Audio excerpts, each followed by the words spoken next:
welcome to the show. I'm never taking the duck out, Brian. I'm sorry. The duck's going to be there No, forever. you need to take the duck out. The duck is staying. You have to take the duck out. He's part of the show. I can't use him now because the green screen. This is what happens to it. Yeah, I'm okay with that. Damn duck. Hey, Chris. Welcome to the Chris. show.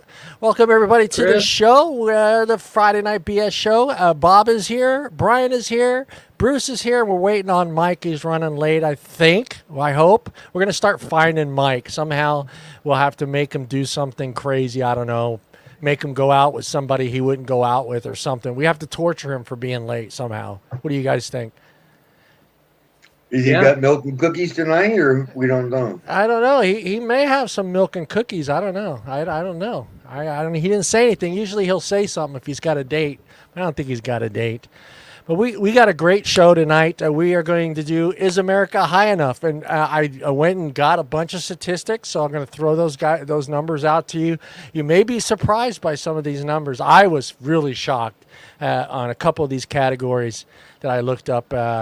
What a date is like with Mike. So Mike's got to be here for that. It could be kind of hard for us to do it. And get some dating advice from us gurus. If you guys have any dating advice or questions you have on dating, Bob will help you out. I'll help you out. I'll teach your girlfriend how to make a proper sandwich. We'll get you through there. How to pack the overnight bag. Yeah, Bruce knows what the inside of an overnight bag looks like, what you need to have in that bag. Bob's new segment. Bob is going to share some wisdom with you guys tonight. So I hope you're prepared. You have something set up, Bob? You have some words of wisdom for people tonight? Yeah, always. And the last and final topic. If you had the power to change one thing about the opposite sex, what would you change? And that's going to be our show tonight. I'm going to go ahead and start with the cannabis thing, and we'll get that out of the way. I'm going to throw some of these numbers out at you guys. And these numbers were a little bit shocking, some of them. 12% of Americans are actively smoking marijuana today. That's a pretty low number, wouldn't you think? 12%. Nationwide cannabis sales have increased 67% in the year 2020. And it's still only 12%? Only 12%. The U.S. cannabis industry is worth $61 billion. $61 billion. And this is the shocking one. Since 2020, senior level salaries have increased in 2020. You guys have any ideas why you think that seniors are getting paid more today because of cannabis? What do you think it could be? Well, they must have got into the pharmaceutical business. Right. No. Well, I think a lot of it has to do with a lot of these employers don't trust younger people because they think they're high.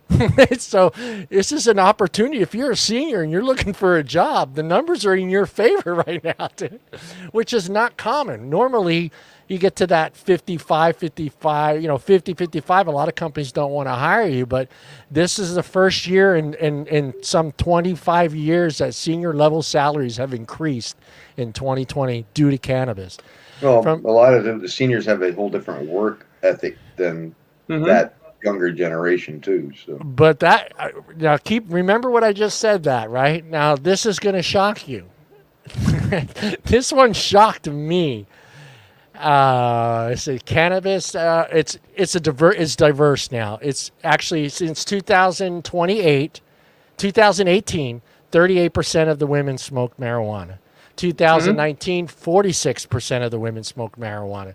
2020, 48% of the women have smoked marijuana. So it's actually almost 50-50 now. Right now, 52% of all men smoke some sort of pot or do CBD or some kind of cannabis. 52%. That's fucking crazy. And here's the one that kind of freaked me out. Because now I told you that one. Here you go. Regarding age, 2019 repost shows consumers ages 50 plus increased by 105% in the year 2019. Does that that's crazy. Our generation is the one that's buying it all. Well, supposedly it's supposed to be, helping with the aches and pains of getting older. Right. Well, that's exactly it. Medicinal, Like, yeah. it's been more medicinal driven Medicinal. than anything else. So yeah, I can absolutely see that. Yeah. I mean, I know a lot of guys golf and they have the balm or the lotion. It's without the THC in it, but they have the balm and the lotion for the arthritis, the knees, the carpal tunnel wrist. Right. And, the seniors, that right here, it says the seniors are purchasing 67% more topicals than they did in 2018. So they are buying a lot of those things. 2019 to 2020, Generation Z, which is, Brian, are you Generation Z? Where 1980, so he's a millennial. Yeah. You're a millennial. Okay, so Yeah. you're a millennial. You don't come into that cut. It says 125% sale growth compared to 5% of the boomers. So they're a high percentage, higher than the boomers. Now, Bruce, are you a boomer? I'm the tail end of the boomer. You're the tail end of the boomer. So Yeah. late start. Yeah, we got a late start. We were trying to hold out for Mike, and he couldn't make it. Want to become famous here, Brent? No, we don't. We don't want to be famous. No. I don't think Nationwide. this is the right show to be like starting the whole like let's be famous thing on. Yeah, so. I think it's the Cheech and Chong thing. Yeah, right. It says nationwide sales increased 67% in 2020, more homebound than ever with going out and buying stuff. Year 2020, right before after the pandemic started, cannabis sold 18 billion in 2020. That was their highest sales ever. So they were people were doing the same thing with cannabis that they were doing with toilet paper. Stocking. Yeah, so technically the baby boomers were born between 1946 and 1964. And you are Yeah. 59. 59. I'm so a you're boomer. right. I'm 62. You're 62, so you're a boomer. Yeah, so Bob and I are on the tail end of the boomer. You're the tail end of the boomer, so you need to start buying some more cannabis, you guys. Yep. The Gen X was born between 65 and 79/80. The Gen Y,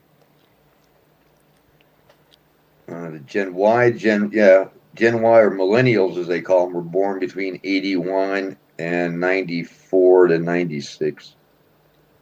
Yeah, and they said meanwhile, 22.1% of 18 to 25-year-olds say they have used marijuana in the past month. Half of all the people over 18 have used marijuana in their lifetime. I find that hard to believe because I know a lot of 18-year-olds that don't even touched it. But they're saying half of all the people over 18 currently right now have used marijuana in their lifetime. You think that's accurate? I don't know. Well, when I was 18. I mean, when I grew up, this was back in high school in the 70s. Everybody, had it and tried it and was doing it, but it's not as powerful as the stuff that's out now. But No. I would not. But I know they've all tried it. I don't know if everybody was hooked on it, but Well, Bob, when's the last time you rolled one up and smoked it? It's been a while. Oh, it's been a long time. it's been over 30 years. too. Yeah, I had a career where they could randomly drug test you, so it was Right, not something I even played with. So Exactly. Yeah. Bob knows that too, right, Bob? Yeah. My last one was the day my son was born. So it's 30 years for me since the last time. Yeah, it's been 40 I wouldn't touch 40, I would 40 plus years since I've tried it.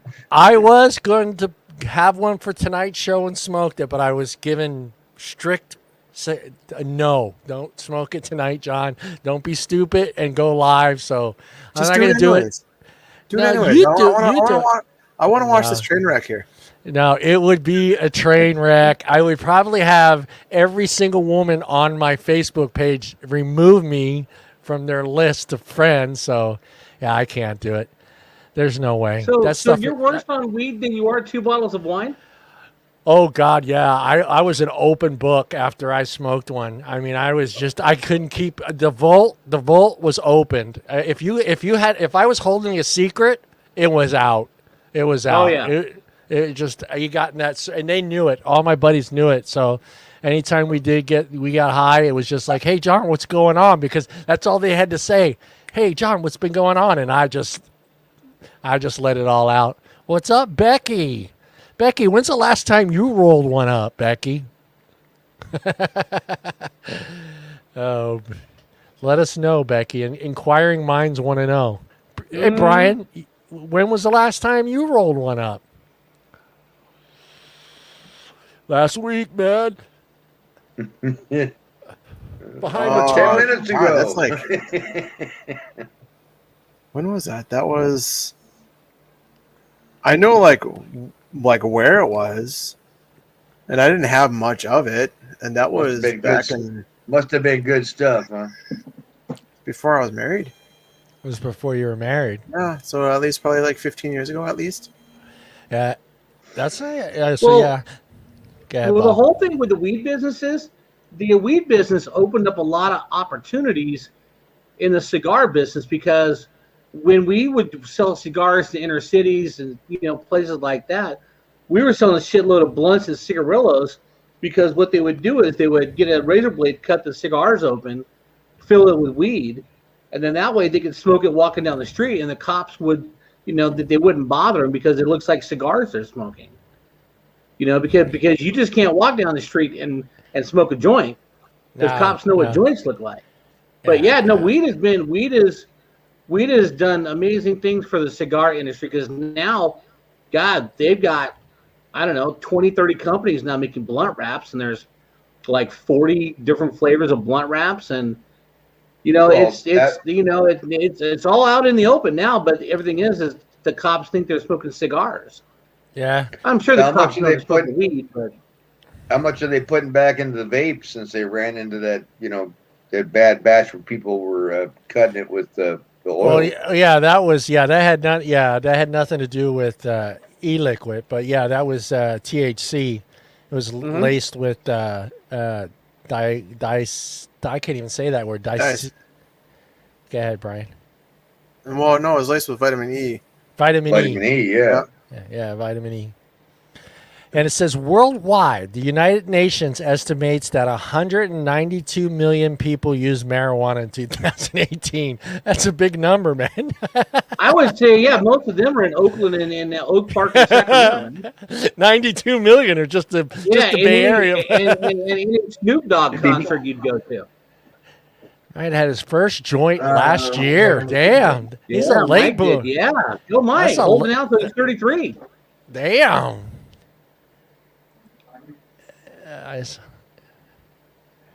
Yeah. No. It's been a while for me. I can see the benefits. Do you think it's helped crime-wise in California, marijuana? I mean, they were talking about letting a lot of those people that they had in prison let go that had misdemeanor marijuana charges. What? I mean,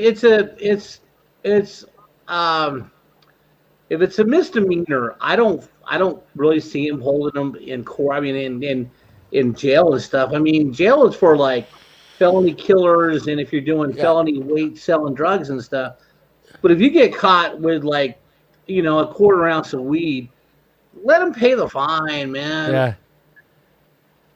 Yeah, I mean, well, how about the guy that got caught with 2 pounds of weed? Yeah, then that's a felony weight. Then you go to jail, okay? Yeah.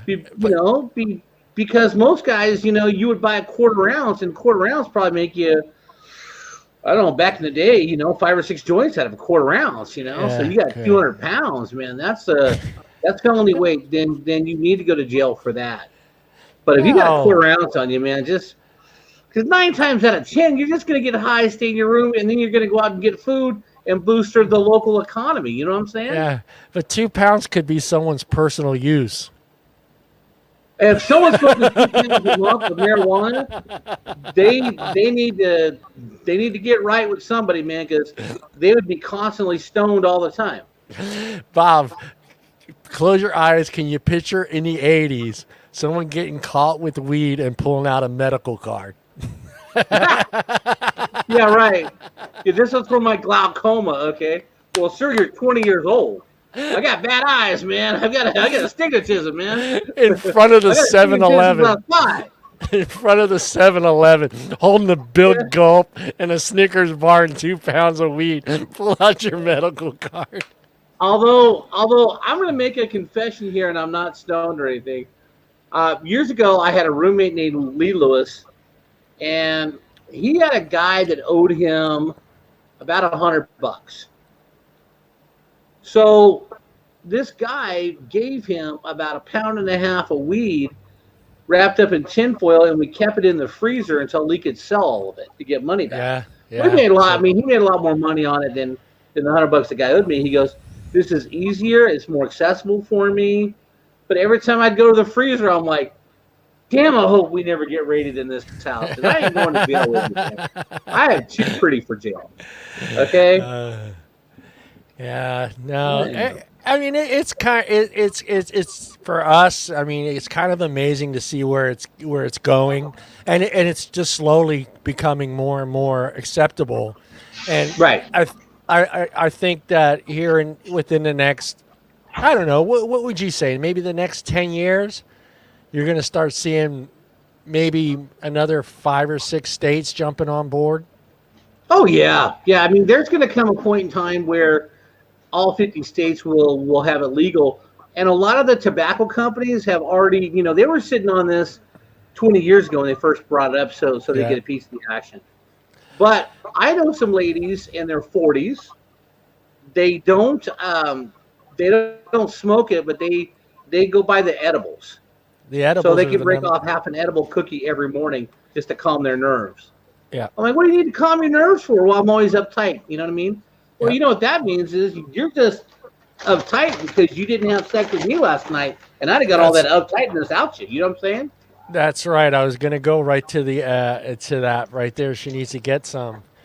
Yeah. Well, obviously we are the generation that's buying the large amount of the edibles. I think it's what I read in the thing. It's us. The 50 plus are the ones that are buying. Basically because we grew up with it, and it helps with the normal everyday aches and pains. You know, and that's basically what they're doing now. Is although if you want to see some good weed, go to any concert where the guys performed in the 70s and 80s and 90s. I went to a Bob Seger concert, and I'm walking by. There's a group of 20 people my age, and they had 3 joints in the rotation, man, out of the parking lots. Puff, puff, give, puff, puff, give. And I'm just like, okay, how do I get in this? Well, just stand right here. That's all you had to do was stand in the circle. That was it. Just get in the circle. I did not. I bypassed it, and I'm like, no, because Deb, what's in the bag is my dinner, okay? It's Taco Bell. Yeah. Taco Bell. I'll show you what my dinner is. I got to go get it. I have to go get it, though. Hold on here. I can't spell.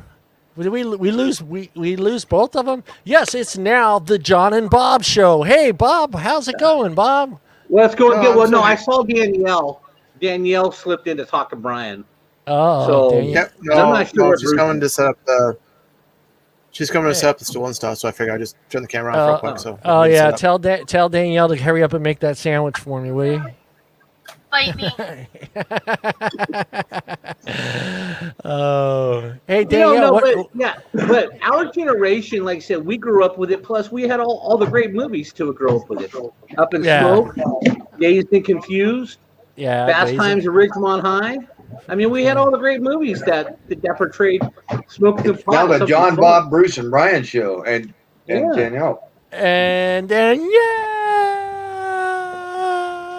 because I loved Up in Smoke when it came out, because that's still some of the funniest shit you'll ever see, man. Well, the thing that's kind of upsetting me about it here in California, because I know a lot of growers that were doing it before all the laws had passed, and these guys, these are guys that were, okay, they weren't lowball guys. They were high up in the chain as far as making plants and selling marijuana, and they've gotten faded out. And I kind of feel bad for those guys because they don't have $2 million to start up. And now you got big tobacco and you got a couple other large investors that have come into California and have taken over that whole industry. It ain't the way. That's what California does. It's capitalism, but they should have made. These are guys that have been producing for distilleries for quite some time, so their quality is up there, but they just don't have the resources to start it. You need exactly a little over $2.5 million to start up right now. If you were to start producing marijuana plants right now, or a factory or whatever you want to call it, you would need about $2.5 million. So these guys that were not upper tier growers, but middle of the road growers, they weren't selling on the streets or anything like that. They were selling to the distilleries and stuff like that throughout Northern California. Well, these guys have gotten pushed out, and I feel bad for those guys. And what are you going to do? It's just can't hear you, Bob. Lost you. It's all about regulations, okay? Yeah. Because a lot of them were private grows and nobody knew about them. So, and now with the laws and stuff, everything's regulated, so the state can come in and check anytime. They don't want people still growing it out in the woods and stuff. Because I'm sure if you go to Calaveras County, go up behind a railroad flat, and you take a wrong dirt road, you'll get shot because you're in the middle of an illegal grow. Yeah. And that's what they're trying to get away from, the cartels and stuff. Well, that's the whole rumor up there in the hills. Bigfoot's not alive. It's the cartels that are making people disappear. Yeah, I forgot. I had it listed, but I forgot how many you're allowed to grow personal use at home. I think it's used to be 6. Yeah, I think it's still 6. But as long as you can still do that, you can't get in trouble, right? So, but No. you still kind of stuck to just smoking it at home, which I don't think. Right. Yeah. Which doesn't apply if you just walk anywhere in Modesto. No, but Right. but if somebody in the neighborhood knows you're growing it, there's a good chance it's going to get harvested. Right. Yeah. Not by you. Hey, Danielle, when's the last time you rolled one up? No? That's what half the raids and robberies and home invasions are in backyards, is these guys out looking for plants. I have my pot story. This was before I knew what pot was. Me and my best friend Troy used to cut grass, right? So we used to charge, I think we charged like $10 front, 10 to the back. So this guy goes, yeah, cut the front, cut the back. So we're cutting the back, and there's these huge plants. We can't get them cut. We can't cut them, So we're trying to hit them with the lawnmower.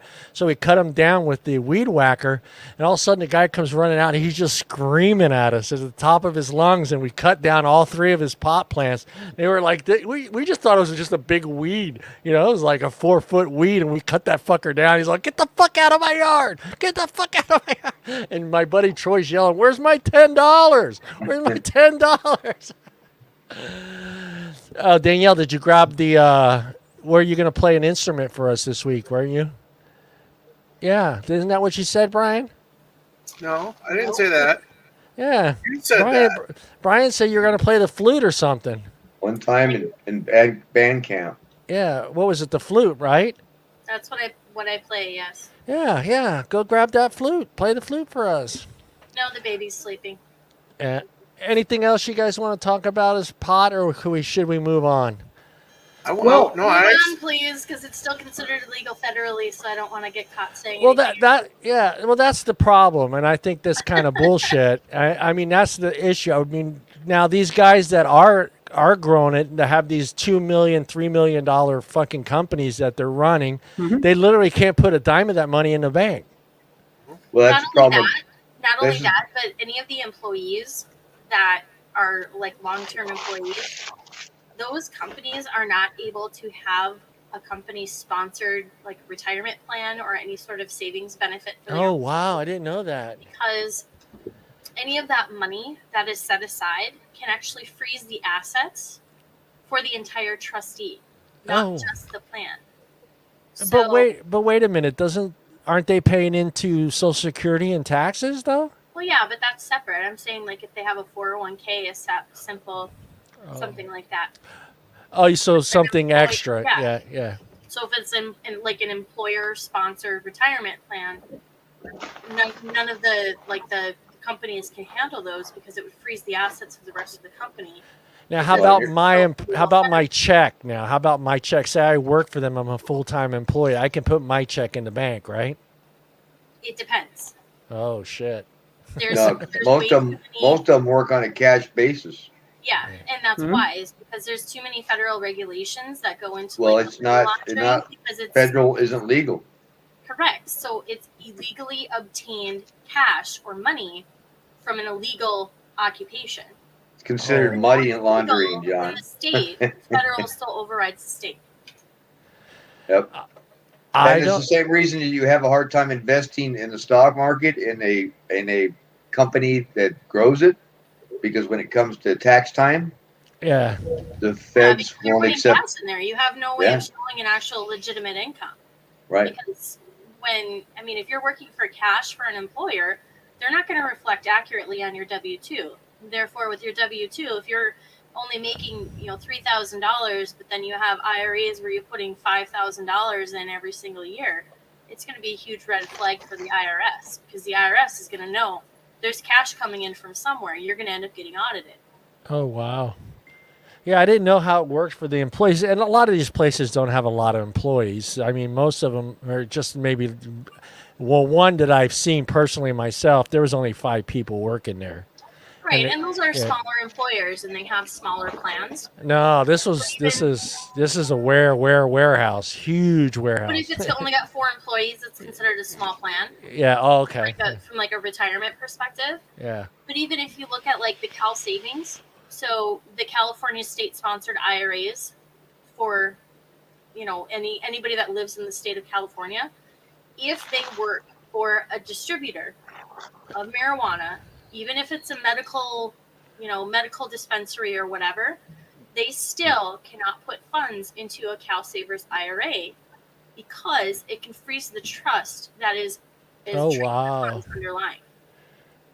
So that's fucked up. But it's when they have to go by the Bank Securities Act. They have to go by all of the regulations that have been imposed in order to avoid cartel money and money laundering.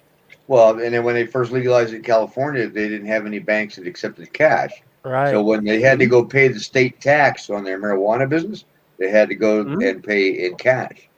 So a lot of them were getting robbed because fucking wheelbarrows. They basically had a wad of cash because they couldn't do any banking with the money. So you guys probably haven't watched or don't know about this show, but there's a show called 90 Day Fiance.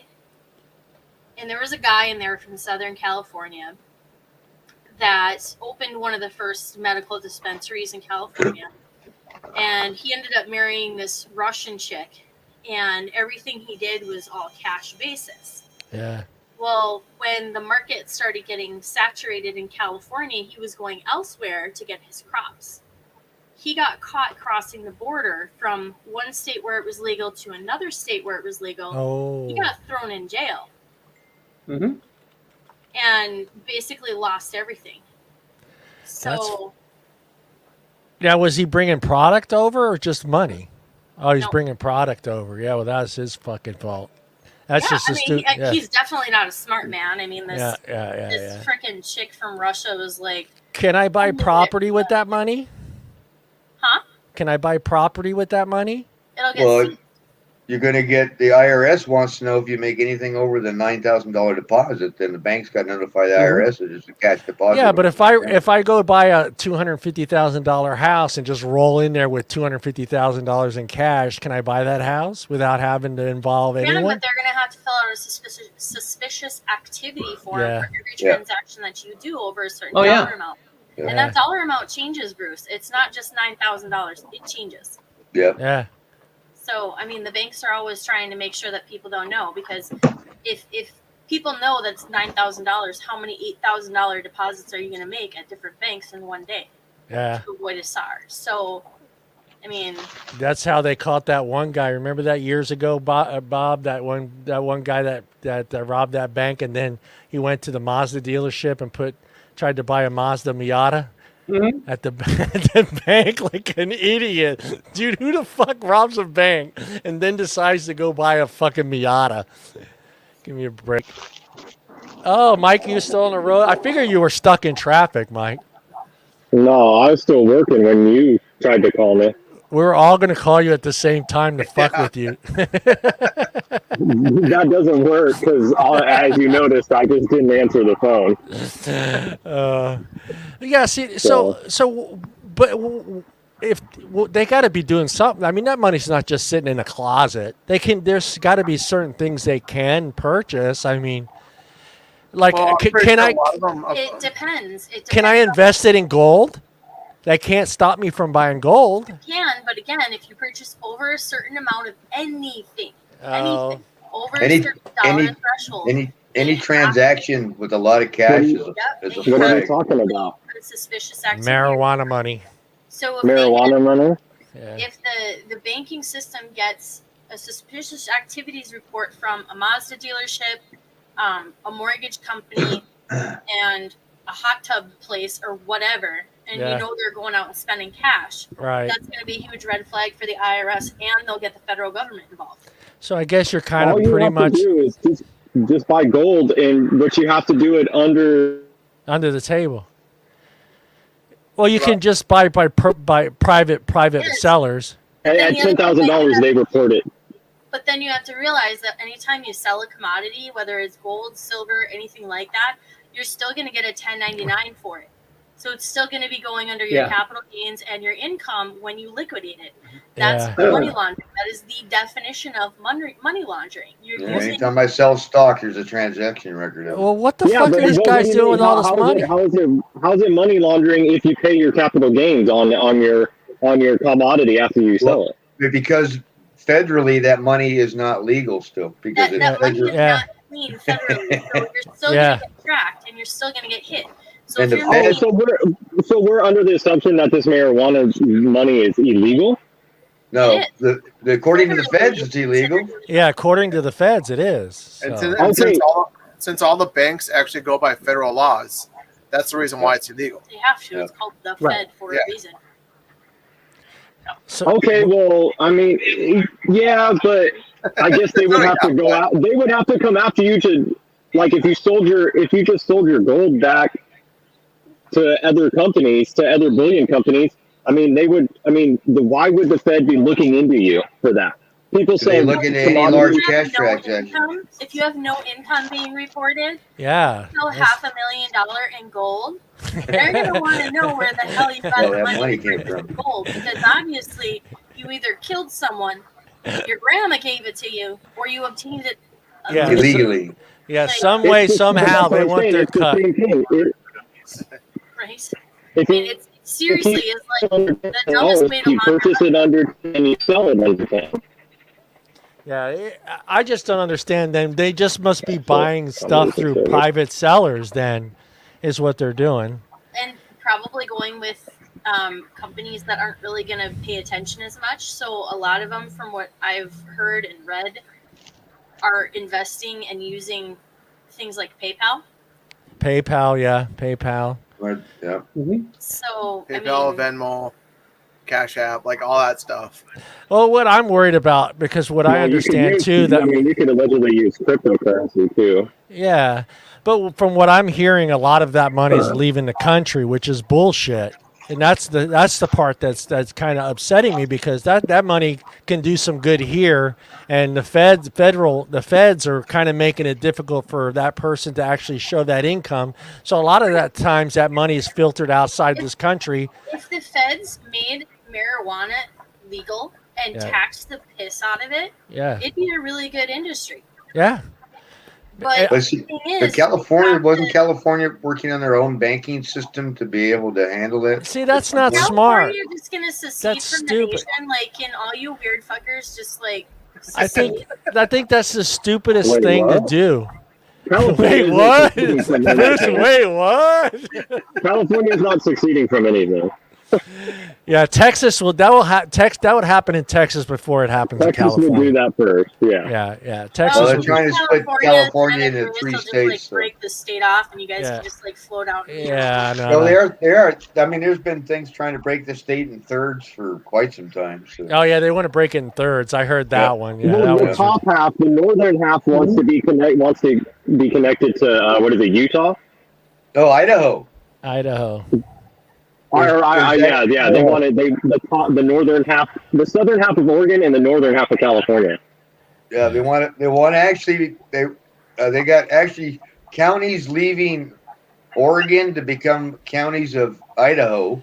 So they're trying to move the state. I need to fill my cup up. And I'll then be right back. There's counties in Everybody Northern say hi to California, Morgan. and counties Hey, in Northern Morgan. California that want to join Idaho somehow. I don't know how they can do that because we're not next to Idaho, but they want to No, migrate look these at the counties into line. Idaho. Yeah. Look it up, Bruce. They actually drew a line. It's Did they? wild. I thought the same thing until I looked up what Maybe looks they'll like just- if they were to do it. It's crazy. Yeah, well, it must be. Mm-hmm. Let 'em There's go. a And they it's actually got a possible map too. of how they If do you it. look though, at huh? it, it's possible. Wow, Yeah, they actually have a map that shows it. wow. Yeah, because they're tired of California and its rules. They want to become part of Idaho. So is the rest of the United States. California is wacko. I don't know how you guys can have like such differing opinions based on the part of the state that you're in. That's the biggest part of it. And unfortunately, the densest parts of like San Francisco and LA outvote everybody because of their Right. density versus the rest of the state. But if you look at a map, you only get one little area, two little areas of blue, and all the rest of the state is red. Right? That's So the way those it two goes. little Though. areas of blue, LA and San Francisco, outvote all the other red in the state of California. Yeah. That's same According thing to them Minneapolis. and their voting things, but you want to believe that crap. But The same Well, thing that yeah, happens in that's the problem with all major cities, though. yep. You get the same issue. New York City, Jersey. I mean, look at Austin. Austin is a liberal shithole, and it's right in the middle of Dallas. I mean, it's right in the middle of Texas. Right. I mean, That's what I mean. It's one of those things where it's time to do away with the electoral college and just go by popular vote and say screw it. Hell no. Hell They no. can't do that because Can't then do that would actually be worse because then that would be the only. It wouldn't even matter what other states even vote because the only The Democrats would win pretty much every election. Yeah, What they about would. splitting the electoral college so Yeah. that you don't have to like have all of your votes go towards blue or red? Well, there's only 5 states that actually split the vote. The rest of them, the majority, whoever had the majority of the That's whole what I mean. state goes that way. You know, like California, you guys have what, 54 electoral votes? But, Not but no we more. never, Not no more. 55. we never 55? swing the election in California. Oddly enough, Well, because you guys are in Pacific time, it's pretty much always called by the time. it's already done. By the time our polls close, we already know who But won. what I'm saying is, I mean, if you look at New York and you look at any other, like, you know, Texas and California and some of the states that have a bigger electoral college numbers, if they were to split their electoral college, instead of all 54 votes going red or blue, you'd have, you know, some going red, some going blue. It'd be a little more accurate. Unfortunately, the way it works is that whoever's controlling the state controls that power to regulate where the delegates go. So if the Democrats could control, they go, oh no, it's going to go this way. If we were smart, we would try to split California in half, the northern half Republican. Right. But Of course, Mike, California doesn't want to do that. So. How far away are you from home, Mike? Very. Very. That Friday drive. I'm on the Mikey? 92 bridge. I'm on the 92 bridge. Oh yeah. I remember Oh, that damn. bridge. You got a ways to go, dude. You won't be You got home a till little 10 ways to o'clock. go. Yeah, I'm on San Mateo right now. Hey, Mikey, Yep, what's San your Mateo shortcuts coming through the East Bay? What? What's your shortcuts coming through the East Bay? Straight ahead, straight through 92. Well, there's nothing. I mean, I don't need any shortcuts right now. It's too. It's there ain't no traffic. I'm going Well, 75. yeah, you're almost 8 o'clock Okay. now, so it's Yeah, it's almost 8 o'clock. It's late. Yeah. So should we hold back on what a date with Mike looks like for another Yeah, week? I don't mean. Yeah. We'll do that another time. We'll wait till you have her, one of your exes on the show. When are you going to set that up? None of my exes will ever be on this show. You say you're going to get one to come on. I said no. I said I'm going to get one of my girls that's a friend. I didn't say one of my okay. ex-girlfriends. Oh, okay. Get one of the get one of them. Why not one of the ex-girlfriends? They had a bad experience. They don't want to relive No, it. I don't. I don't need. No, it's not that. I don't. No. I don't think I talk to. Yeah, I don't have communication regularly with any of my exes. Yeah. That's. I don't prescribe to that. You broke up. That's It's it. done. You need Well, to can't we just move be on. friends? There's a reason you're not together. Can we just be friends? No, hell no. Let her go do her thing. And most of my exes are married. Yeah, So- that happens at your age. They end up getting married. At my age, yeah, most of my exes are married. So Yeah. I don't Should we even. call And you I Good don't. Luck Chuck? Huh? Since Should we call you Good Luck Chuck? no, I don't I know. wouldn't Yeah. go- No, it's That's a just good that I movie. don't. That's a good movie. I mean, like we said, at my age, I mean, most of my exes are close to my age. So I mean, Yeah. it's not that surprising that they're all married. Because I've been single for 3. It's been a long time since I've had a girlfriend. Yeah. So All right. Let's since we got two ladies on the panel, we'll let them start first on this question here. If you had the power to change one thing about the opposite sex, what would it be? Which one of you ladies would like to start first? Go ahead, Well, Morgan. Morgan, boy, she are right up there on that. She one. got that. hold on. She This got is a a fucking general list. question, Morgan's right? got a It's not- list. Morgan's got a list. But you said one thing, John. It's a general You thing, said Mike. one thing. She's not Yeah, married it's yet. a general question. It's not about your significant other. It's generally about men. Yeah. Right. Well, I think it applies to To him too. Well, yeah. Well, I'm just saying, you don't got to talk about your man. You can just be something, No, I mean it just so happens that he does this particular thing, which is selective hearing. We just Hey, shoot up on the toilet. There we go. It's all out. Selective hearing, for sure. Oh, that is a wonderful God-given trait that He has given to us men. That is a gift. Yeah. Yeah. God made us perfect, and that is something that most men have. So there's got to be something to it. Did you say God made you perfect? God made man. us. Hey, remember, Us. we came first. We came God first. made human. Like us individually are perfect. You, me. Yeah. Why do you think he God- made a woman? Because you screwed up so bad with the men. He had to fix No. He just said this is too good. This is too great. He said this is too perfect to No. be The by Bible itself. clearly said was Adam because He picked didn't the want us to be apple. lonely. God said, hey, boy, Adam picked that apple. Now I'm going to punish you. God said, Go ahead, God said, Let's let look him at this marry. God said, look at this amazing thing I made. Let me try to make it one more time. That's what He said, and that's why He took a rib from us. No, it was very No, that's simple. not He how it wanted us works, to have a companion. He wanted us to have a companion. It was, And then, it of was course, it was a like punishment. women do, her mind wandered, and she cooked something that wasn't hers to have. And then she gave it to us because She we're was just idiots. trying to make you a sandwich. Yeah. That's all She I was want. trying to make a An fruit salad. Freaking an apple sandwich, John. apple sandwich. She was trying to make an apple salad. It had nothing to do with the apple. Yeah, it wasn't even an apple. It was a fig. He just wanted to please her. She wanted him to eat it. She didn't want to do it alone. He was coerced. He was tricked. You know what I mean? Bamboozled. It's like, He was it's like when you're bamboozled. 17. It's like when you're 17 and the girl tells you, "Oh, let's go on this private property and we can, so we can hang out and look at the stars and stuff." And you shouldn't. but you do it anyways because you want to, please the girl. And then the cops come, and then they pretend like they're going to arrest you, and you shit your pants, and then they let you go because you're only 17 and they know you're just an idiot. In my experience, that was flipped around.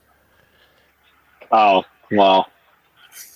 Yeah. I guess that All right, happens. Morgan, what were you going to say? Here's your hand Yeah. up, Morgan. Man, Besides I that. never did nothing like that. So Selective hearing is What? Huh? Yeah, What? exactly. What? That- Okay, so you have to elaborate. Okay, Go into detail a little bit. yeah. All right, so it's one of those kind of situations where it's like and this has happened with multiple men in my life. So it's not just like one person that's done it to me. It's not just like I'm basing it off of like one person. There are so many times where I'll be talking to a guy, and they can either be like looking at me like straight in my eyes, or they could be doing something else even. And most of the time it's like playing on the phone, and I'm trying to talk to them about something important. Oh, that's not selective hearing. That's just him being. That's him ignoring you. That's different. Well, but so so I'll be saying something, and then they'll be like, "Oh, yeah." They'll act as if they're listening, and then I'll be like, "Okay, cool." And then there's a couple, there's been The damn sometimes. snake, John. It was that snake. Oh Lord. No. Oh God. We don't do stuff like that. Yeah, I mean, I'm not gonna lie. I did that all the time. But it was just because it was only because it's because it was. It wasn't important, John. No. It was just because it was something. It was repetitive. It was constantly over and over and over again. Well, Like us guys, most guys, I'm going to say myself, I just need to be told once. No, If it's not that. tell me once, John. it got done. It's just like they take the long way to a story, right? Right? Yeah. There's a lot more detail in the conversation than you need to know. Oh, right? they are very detail oriented. Yeah, Exactly. So their really, story has every detail. The tree fell over. You don't need to know the wind was blowing and all that stuff like that. It's just like, man, the tree came down. Okay, good, man. I'm good with that. Otherwise, it's like a 20-minute conversation to tell you that a tree fell down. That's all I need to know. Right? The Short details it up. are important. Abbreviate the whole conversation, right? Yeah. Because our attention span is not going to stay for 20 minutes, right? Yeah, We're like a puppy. you don't have We're us like a for puppy, 20 minutes. You don't have us for We got 20 a short attention span. You got to shorten it up. Get it in the attention span. Otherwise, we're just going to do the. Yeah, you got to remember we're hunter gatherers. Yeah, That's what we are. you know? But details are important. No, they're not. No, we want to Yes. fuck up and get hurt Yes. and learn from our Sometimes. mistakes. We're Details creatures. are important to you girls. They're not to the guy. Yeah, right? we want They to are experience. sometimes important. We want to experience that moment. We don't want to be lectured about the moment. We want to actually experience it, not have it read to us in a book. Yeah, we got Becky going though. Yeah, but like sometimes if you're trying to like plan something, or if there's something like important like going Yeah. on, like details are important. Right, Not right. always just like Where, what time, and what am I supposed to wear? That's it, right? sometimes. Not all the time though. I don't know how we get any women to come on this show. I really don't know. Danielle, I know you got shit you want to get off your chest. So I'm Brian, kind of get your finger on the mute button. Go ahead, By the Danielle. way, I did not get a back rub after scrubbing the floors. Just thought you should know that. Okay. My thing kind of goes along with what Morgan was saying. It's the communication with men. You have to be like direct. You cannot beat around the bush with anything because they are too stupid to comprehend. You have to literally talk to them sometimes like they're 5. Yeah, I get Told it. you, Like Bruce said, we're when, just big where, puppies when, with short attention spans. Yeah, I mean, seriously, and that's what I've learned in my professional career, my personal life.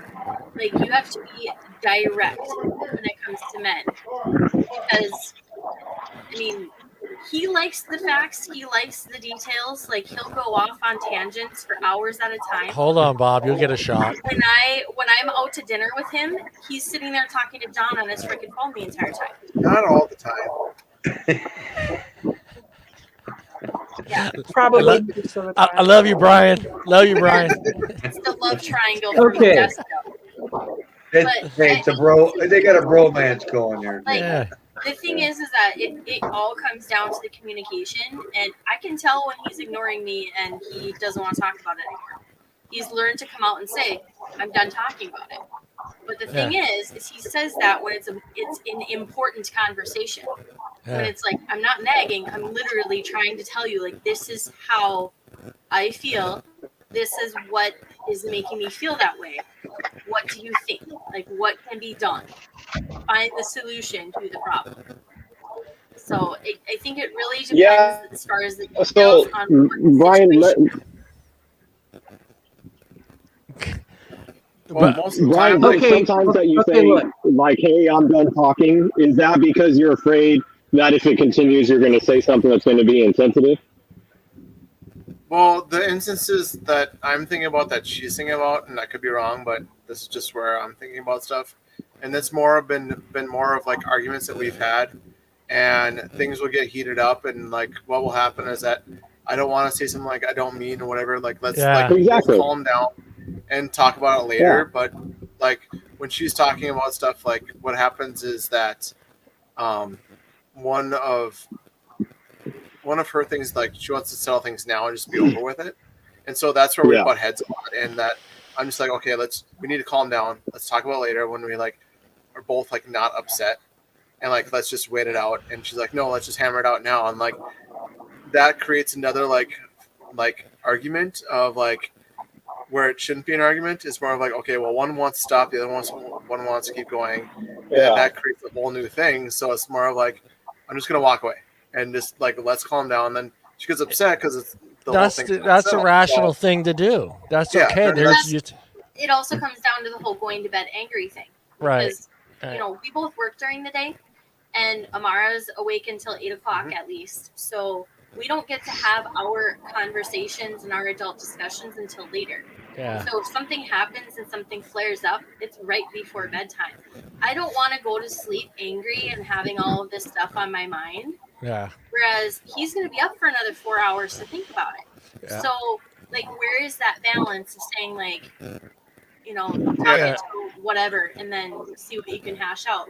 Yeah. Brian gets to plan it out. Right, exactly. And so it's like I can't sleep because my blood I is like boiling that. where I'm aggravated.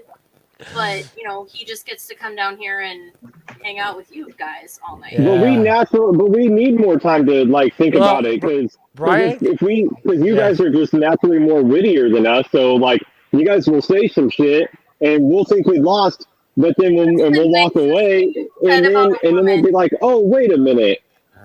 Yeah. You Yeah, guys go ahead. tricked me. Let's let Bob.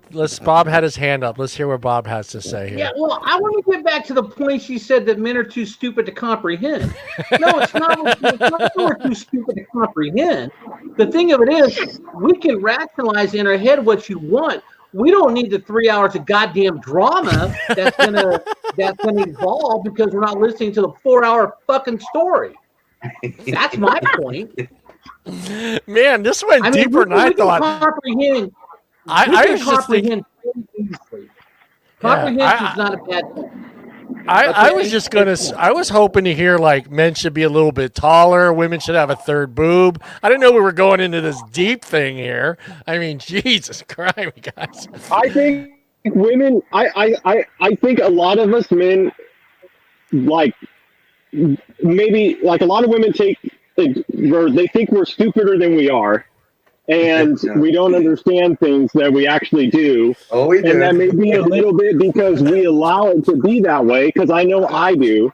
Like True. I don't. True. I've always been like, I don't try to be all super smart and shit in front of my exes, but if it really came down to it, I could outwit any one of them at any day of the week. I just don't do it because when you really piss me off, like, or we break up and you cheated on me or you just, or you wanted to leave so you're a bitch now, like now I'm going to outsmart you. Now I'm going to fuck you.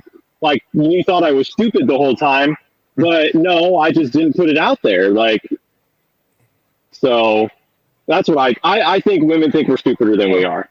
Well, I've known like some females that like what they think is that men are more like just like Neanderthals, and like they can just train them to however they want to be trained. And Yeah, it's a weird concept that some women do actually have that thought. Some And- women. Yeah, and like how does one like approach like no, we're not like stupid idiots, give me back my mallet type thing. But it's more of it's more of like how does that get ingrained in their head? You have like, to prove it. It's how you are and how you interact with females and with like. I think it's a little society, isn't it? Like, it's one of those things where we don't go into a bar thinking every single guy is a Neanderthal. If we see different genres of men, if you see like you've got the frat boys, you've got the emos, you got the skaters, you got the druggies, you see like a bunch of different kinds of men in a bar. Shut up. You're not going to say, well, they're all stupid. It's based on what they say to you and how you interact with them. If some guy comes up and he looks like he could be like Ivy League school and he comes up to me and like he can't form a sentence, I don't care. I don't care what you do, where you're going, what you're going to school for, because if I can't have a conversation with you, it's done. Yeah. Like I have zero interest in that. Yeah. I'm not going to have a conversation with a frat boy that treats me like I should be the good little wife in the kitchen making a sandwich and doing his dishes and his laundry, because that's not me. I'm an independent woman. I don't need that shit. And scrubbing the That's what you floor. got a mommy for. Yeah, I when I go to the bar, I take but little. the point, I think the point slice. that I would Go ahead, Mike. go ahead, John. Yeah, I take little cue Oh cards. no, I was with just going to say There's- motherfucker.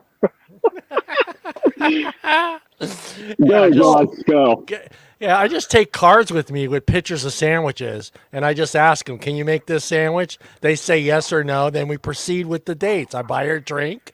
Never mind. I shouldn't have let him go. Go ahead, Brian. Go ahead. Okay. I'm just Danielle. Well, you know, I'm a good guy. I'm just making fun of. No. But okay, I don't ask women to make me It's sandwiches. not that you guys think we're idiots. It's not that you guys think we're just a bunch of Neanderthals. I mean it more in a way like we don't care so much about everything. Like we're Right. more simple. So Right. I think we come off as not as intelligent as, or like maybe a little, not necessarily dumb, but just like not super bright or whatever, just because we don't go deep into thought about things. We don't, we let things roll off our back. We don't really care about a lot of things. But when it comes down to it, it's like, I mean, we're really good at keeping things inside. So we may see something and be like, oh, okay, I see what they did. Or I see what she did. I'm not going to say anything because it is what it is. It's no big deal. But I know what that meant, even though you didn't say it. Well, I think. I mean, and sometimes you let them think that they're actually manipulating you. Yeah, and I think Oh, a lot. And you just do that because it's just Yeah. easier that way than. Yeah. Well, Yeah. I think a lot of it really comes down to your family values, how you were brought up, how you saw your parents interact with each other. Because a lot of yourself, as you get older, no matter how hard you try not to be like your parents, you end up being like your parents. Yeah, So, it's like the battle of who's wearing the pants in the family, right? I mean, it changes with every generation. I mean, Well, you ask the wife. I grew up. They're always going to tell you they're the one wearing the pants. Right. I mean, like I'm going to take, for instance, Bob and Bruce and myself. We grew up in a generation where we saw our parents dancing in the kitchen if a song came on the radio. And I mean, those things like that, and just the way my dad treated my mom, and I think a lot of that has a lot to do. It has a lot to do with how we treat other women in our lives. Ricky's trying to get censored. I think it's a big Okay. influence. all right, Danielle. So I want to get back to another point you made, and you're absolutely correct. Okay, you're absolutely correct. In a relationship, in a relationship, communication is important, because if you're out to dinner and Brian's on the phone with somebody else and he's not paying attention to you, that's wrong. I'm sorry. That's just wrong. What does that mean? I had a good friend years ago. Him and his wife looked like the happiest couple ever. Okay. Yeah. They got divorced. So his wife moves out. I move in to his house to help him pay the bills and stuff. And I'm talking to him one day. I said, like, Steve, why'd you guys get divorced? And he goes, I don't know, man. She was just tripping. She didn't understand. I said, okay. So I saw her out. I said, okay, what happened? She goes, okay, our friend Pete. We had a friend Pete. That was the third wheel. All right. Everywhere they went, they invited Pete. Everything they did, they invited Pete. Yeah, Pete was, or Steve would invite Pete. Pete was always there. And she goes, and what did it for me is we were in the middle of having sex, and Pete called, and Steve answered the phone. Ooh, I'm like, that's reason enough to get divorced right there. no. But you're right. Communication and paying attention to your spouse is key. And I think sometimes guys do forget that. But on the other hand, I've seen women do the same thing where their girlfriends are more important than their husbands are. Because they figure it'll always be fine in the end. But each side likes attention, and that's what it should be. And that comes down to the maturity of getting married too. I mean, it's you got to pick your battles too, though. Right. I mean, you definitely have to pick your battles. The one thing that my mom always told me, you know, because I've lived with 3 different men in my life. I've never had a roommate unless it was my significant other. And there was one day I was bitching about how the hamper is right there. But everything still lands on the floor, or is on the kitchen table, or is hung on, you know, the dresser or whatever. And I was complaining to my mom. I'm like, it's right fucking there. Like, how can he not make it the extra 6 inches? We can't hit the ball. Does he have a problem measuring? Like, what is the problem? Danielle, we can't hit the bowl standing in front of it. So what do you expect? He's awesome it's with okay. that. When you talk like that, you can actually point at me when you do that. Okay. He's good with the toilet bowl. He's got that. You know, he doesn't have to sit to pee. I'm not that mean of a person. He does fine with that. He just putting the shirt and the clothes where he can find it the next time. No, he doesn't have to look for it. It's right there on the floor where he put it, right? They're dirty. You want to wear the same pair of boxers 3 days in a row? Disgusting. Well, you can turn them inside out. And then inside out, front, back again. Like, that's gross. Okay, so I mean, there's 4 ways to wear those things, man. Brian wants to clarify. He doesn't do that. So my mom, she looked at me and she said, think about it this way. If anything ever happened to your husband, you would miss having his clothes on the floor. Yep. You know, and like when I thought about it like that, it's like, well, yeah, it would definitely be one of those things where you have to pick your battles when it comes to that. Does he still do it to this day? Absolutely. Does it still irritate me? Absolutely. But the thing is I would rather have him put the phone down when we're having dinner than make his laundry in the actual basket. And to just clarify, Danielle, I always tell Brian, what do I always tell you? Just to save my ass. What are the words that come out of my mouth every time? Selective hearing. No. He knows where I'm going. Family. Well, he's probably saying hang up and pay attention to your wife. Family first. I always tell Brian that. So put the fucking phone down. You don't need to talk to me that much. So, like, when she was talking, like, about the clothes thing, like, when I lived at, it was, like, a bachelor thing before, is, so, like, I wouldn't, like, do, like, go to the laundromat, like, every single, like, other day or whatever, you know what I mean? It was whatever. So, like, I always wear, like, a white undershirt, like, underneath my stuff, whatever. So, like, if I spill on my shirts, goes in the laundry. But, if I just wore it for, like, a few hours, it goes back on, like, my door. And I can just reach it for later and just wear it, you know, again later. It's not a big deal. And so that's the type of thing that she's, like, talking about. So instead of going on the drawer, like, I have, like, the shirts that are, like they don't, like, really get wrinkled. Like, your polo. Well, there's the dirty, and I can wear that again. Yeah. Right. Yes, exactly. And that's fine. But the laundry I'm talking about is the boxers, the socks, that sort of stuff that you don't rewear. The things that end up on my kitchen table, this polo has been on my table for 3 days. Right. And all And I I have do, laundry in there right now. and all I literally do- had to go He through was just waiting for the fourth day to wear it. Yeah. no, all I do is I put the polo on for the show, and then I take it off after the show. Like that's Yeah. all. That's all it's here. Oh, that's not So- dirty. right. See, exactly. See, All right, Mike, Yeah, makes perfect Mike- sense. Thing. Mike, Instead Bob, of being Mike, on Bob, my and kitchen Bruce. Table where Mike- we eat. Yeah, It just needs to go in the bedroom. yeah. Like, don't put it on my kitchen table. I want to have a meal there without your stinky armpit shirt sitting right next to Yeah. Mike, do you throw your clothes in a hamper? Do you throw your clothes in a hamper, Mike? Not always. Like, I have 2 hampers, and it just depends on if I hang my clothes up or not. If I do a couple loads of laundry and I don't put it away, no, my dirty clothes go on the ground first, and then when I'm ready to do laundry, I'll take my one hamper and pour it into my clean hamper, and then put the dirty laundry in the hamper, That's and then what take I. it to carry it out to the garage. That's exactly what I do. Bruce, Bob, you too, you guys, floor Oh, yeah. hamper. I got the hamper in the laundry room, and when I'm undressing, I'm usually right next to the laundry room, and then I just throw the clothes right in there. Bruce, why can't you have like a younger version that I can merge with Brian? And my wife and I, well, we were complete opposites. I think furniture was just another place for her to put clothing.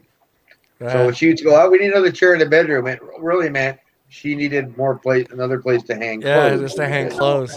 Yeah. So Mike's comment brings up a question. Since you guys are all bachelors, I'm assuming you do your own laundry, Oh yeah. Yep. correct? Yep. Oh yeah. Or you Yeah. have a service that folds and fluffs and whatever the hell you I, guys do. if I didn't have a dog, I would definitely have a maid that cleaned my house and did my laundry. I like Yeah, 1,000%. But I have a gal can't who with my cleans the dog. house one. My question is, when you guys do your laundry, whether it's laundromat or at home or whatever, put the clean laundry in the laundry basket. How long does it sit in the laundry basket before you actually put it into your dresser drawers or you hang it up? Oh, right away. I have shit. I have shit that's in my clean basket that's been in there for like over a month. No, Yeah, I, no. and I as soon as the dryer I stops, just pick through it and put it in the dryer, fluff it, and wear it. well, my it depends dryer on what it stops. It's out of the dryer. It's folded and it's put away. Yeah, same Bruce. Blake, so like with your like work clothes, like you wash them and like it goes back in the hamper. You just grab a T-shirt that's in the hamper and just wear it to work because like you're not using it to like impress anybody. But like No, I if you have, like, a literally nice did dress no. shirt, Yeah. Nope. My dress shirts are the only thing that sometimes I hang up, but even them, sometimes I don't. I'm not even kidding you. I literally leave my clothes in the hampers. No, I don't. pick out what I'm going to wear. I grab my underwear. I grab my socks. I grab my pants or shorts and then my shirt, whatever it is. Live And I out walk of the out. hamper, Mike. Out of the hamper. I throw it in the dryer. I fluff it up and I wear it. No, But that's mine goes. I'm just Mine like- goes dryer, I'm opposite. basket, dryer, basket, closet. Right away. Mine goes from dryer, and it's not too far of a walk to the bedroom, so it goes from dryer in my arm to the bed, fold it on the bed, and put it away. Yeah, and then So I'll I hang take it, whatever I have to Fold iron. it, put it in the dresser drawer. It's done. So I do the laundry for 3 people in the house. Morgan, do you do your laundry and your fiance's laundry? Well, it depends on like which one of us is home and kind of just how busy things get. But like typically, like I'll do his too. But I'll admit I'm not always like straight from dryer, fold, put away. There's sometimes where like I'll leave it in the basket for like a day or two, and then I'll either hang stuff up or I'll fold it and put it away. So it's kind of like a half and half thing for me. Yeah. So mine, it's like as soon as it comes out of the dryer, I always fold it and at least get it in the basket. Oh, see, I And put he mine doesn't- away because my Yeah. basket's only for He dirty doesn't do clothes. laundry ever. Brian, do you know how to do laundry? Yeah. Okay. All right. So we he do laundry differently though. Yeah. Yeah, very differently. He likes Well, to. I mean, Oh, that's Yeah. and that's I have a housekeeper Well- that comes Well, once a month and does the heavy cleaning. yeah. I do the light stuff, in between, but she comes once a month and does all the heavy scrubbing and crap. But Yeah. so But what I'll do is I'll see fold what. it right Hold on. away. Hold on, Danielle. See, I understand what Brian's saying because I used to do the laundry too. We used to take turns with me and my ex-wife, and yeah, she used to get mad at me because I would do hers the wrong way, but I would always do it. Our clothes are different than yours. You guys have delicates and stuff like that, and she used to get really. I would like, fuck it, you do it yourself then. That's how I was. No, and I That's purposely why I buy started stuff doing- that doesn't have to be ironed either, so because I don't want to have to do that. So So when I do our laundry, when I'm folding it, he's got, like when I do the whites, for example, I do Yeah. all of his whites first, and it goes on one half of the basket, and then I do mine, and it goes on the other half of the basket. So typically, I'll fold it all, I'll get it in our bedroom, and then the next day I'll put it away, like on my lunch break or whenever I have 2 seconds. If I ever ask him to put the laundry away, like in the drawers or whatever, just his stuff, it will sit there in the basket for about a month. Brian. So I literally have to wash, fold, and put his laundry away. Otherwise, I won't have a basket for any of the other dirty laundry. So like my whole thought process on that, I'm like, well, why put it away? I'm just gonna start wearing it anyway. So I'll just Yeah. grab and go as I go. It's like, why And then, brush your like- teeth? I'm just going to eat anyways. I do brush my teeth. Anyways, but no, actually with Bruce, I actually had a question. So like, let's say like if you're doing stuff around the yard or whatever, and like you're out there all day, whatever, and you're wearing like whatever shirt, whatever pants, and like you're gonna do the same stuff, like continue the same project again, like the next day. Are you gonna grab like clean clothes and keep doing it, or like are you just gonna wear like the same shirt you had on yesterday just to just keep going until? Because no, Bruce that shirt stinks. It's Yeah. going in the laundry basket. I'm taking a shower and putting a clean shirt on. Where are you going with this? Where are you going with It's the this? same with gym clothes. Like if you go to the gym and you have a hard workout and like you're sweating and you're disgusting, put the clothes in the laundry right away. Those Don't hang clothes them are up because, right. I'm gonna go to the gym tomorrow because then all it's gonna do is make my room and make my house smell like a fucking foot. Oh, it just smells like a locker room. Well, no, yeah. Only reason why I ask is when I help, when I help my buddy harvest most of the time. Yeah. During the fall, like what I'll do is Change your fucking shirt, Brian. I usually have a different shirt on, but I always have like an undershirt on, so like the shirt gets dirty like constantly, and I don't want to create more laundry for her. So like I'll use that same one for just a Don't couple worry days, about it. It's her and job. whatever. It's her job. Don't worry about it. Oh. Our roommate called bullshit on that one. It's more he gets up and he's late and he just throws whatever he can reach on. Yeah, Brian, don't worry about it. It's her job anyway. She's gonna do it. All right, let's. You women. I mean, there were hold on. times I would come home. Literally, Becky says, "Get the fire up." There's literally sometimes I would come home so dirty, my wife would actually have me stripped down in the garage. I wasn't going to come in the house with the clothes. Yeah. Bruce, my ex-wife wanted me to build a shower in the garage. Yeah. Because I worked with diesel, so I would come home and I would smell like diesel, and it wasn't on my clothes because we had work clothes and those clothes never came home. So I would take my work clothes off at work and come home in my regular clothes. But the smell of diesel would be in my, it would be on my skin and stuff, no matter how much I cleaned. She goes, we need to put a shower. So I literally had to strip naked in the garage and walk into the house at 4 o'clock. It was 4 o'clock in the morning. I literally came home that dirty. It was like, yeah. I said, you ain't coming in the house, man. You just undress in the garage and leave your clothes there. We'll deal with it later. My sister and her husband actually bought a house that's got, I think, two laundry rooms or 3. Yeah.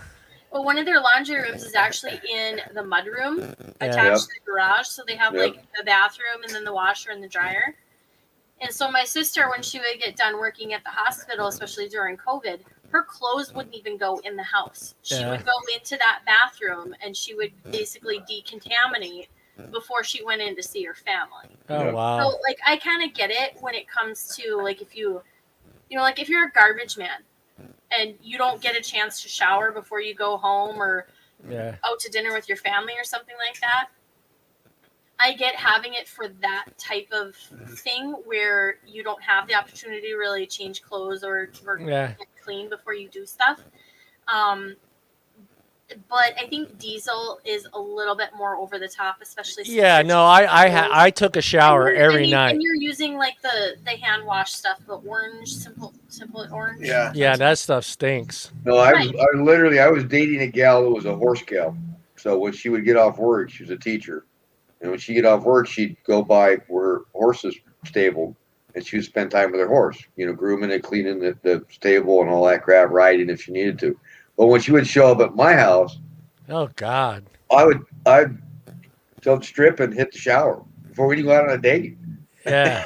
Right, because you're all You literally smell like horse shit. You literally smelled like a horse, man. And I mean, Brian, even when he was out in the fields farming and when he was like working manual labor jobs, he's not really a stinky man. Like he doesn't get BO normally, or maybe it's just like I don't smell it because I'm you just whatever.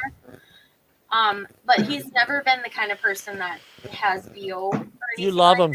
You love him too much. You don't see it. Well, I think it's just one of those like mate things. Yeah. Where you're attracted to their natural scent kind of thing. Yeah. The musk. When he would Pheromones.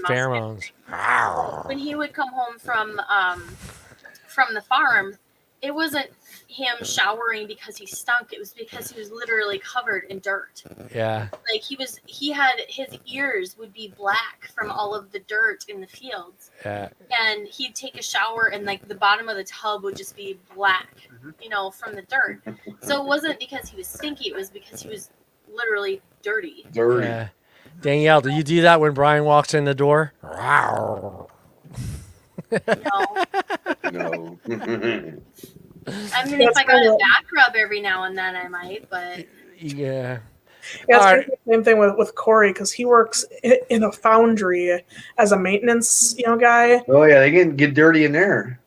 Well, and he's got like two separate, like it's weird. He's got like two separate uniforms because he'll and I think they have like a laundry thing like there.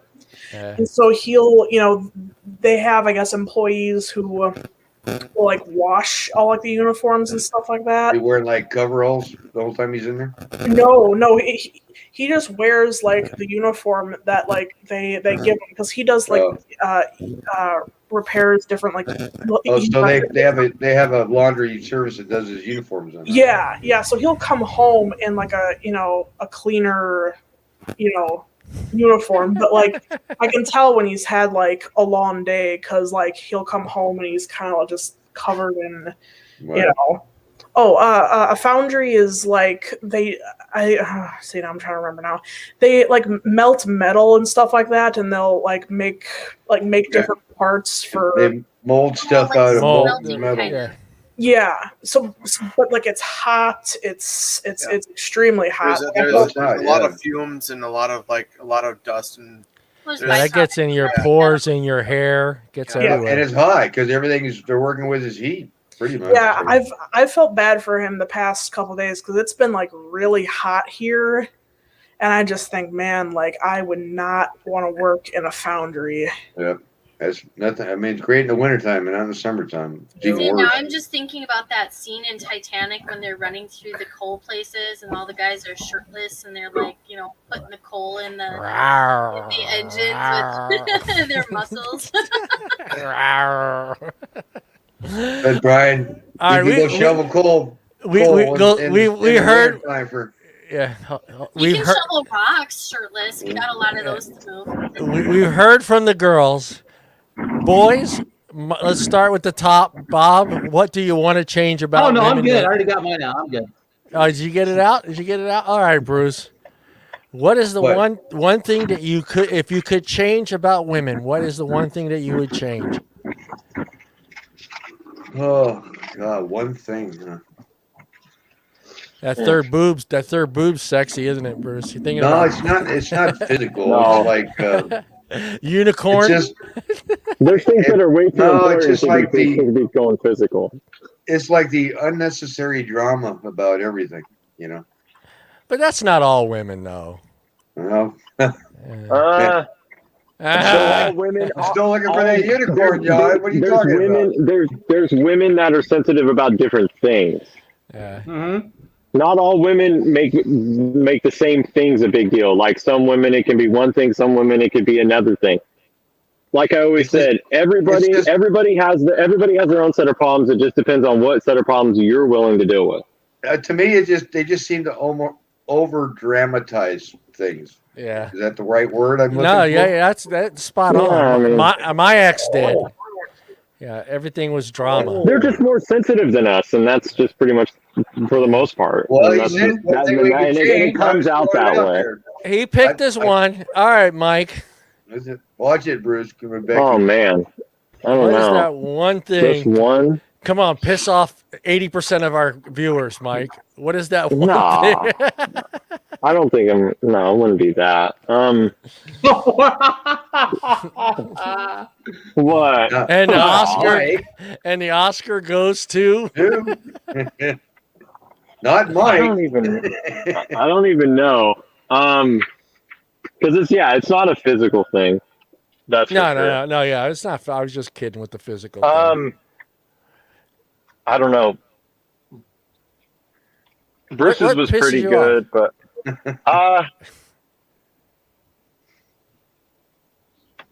I guess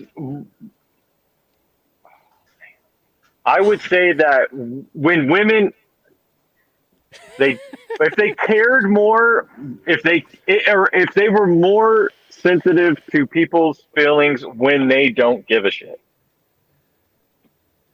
Because I feel like even if men are, people say men are insensitive, but even if it's like, all right, look, we're breaking a girl's heart, we're going to be like, I don't want to, try to be nice about it, right? If a woman doesn't care anymore about you or doesn't want to be with you anymore or whatever, it's cold shit. Women are cold. Women in general, when it comes to that, can be way more cold-hearted than men. It literally, it's like, guys, it's like, oh, we're going to try to let you down easy. We don't want to see you cry. We don't want to hurt your feelings. We're not trying to be jerks. With women, it's just like, nah, I'm going to go fuck this other dude just because I don't care about you anymore. You're done, Mike. You're just done. Yeah, it's just game over. We're just going to tell you it's over, then we're going to pour a little salt on your wound as we're walking out the fucking door. Yeah. So... yeah, that would have. I guess that'll have to be my one because I can't think of anything else. Well, mine is all women thinking that we're all mama's boys. We're not all mama's boys. You guys been down that What's road? wrong with being a mama's boy? Well, there's nothing wrong with being a mama's boy, but why do they always use that as far as relationships and using that as a negative towards their relationships with each other? Well, you're such a mama's boy. Well, wouldn't you want your own children to love you just as much as I love my mother? Is that the same context as just be a man? Yeah. When they say that, they say you're not a man because you're a mama's boy, and I'm like. Well, wait a minute. What do you want me to do to be a man? What's that? Go ahead, Danielle. Every woman wants a real man until we don't give a shit about the conversation you want to have. Exactly. And then we're just a fucking jerk. No, so there's a big difference. Mama's boy. There's a big difference between being a mama's boy and knowing when you need to put your wife first.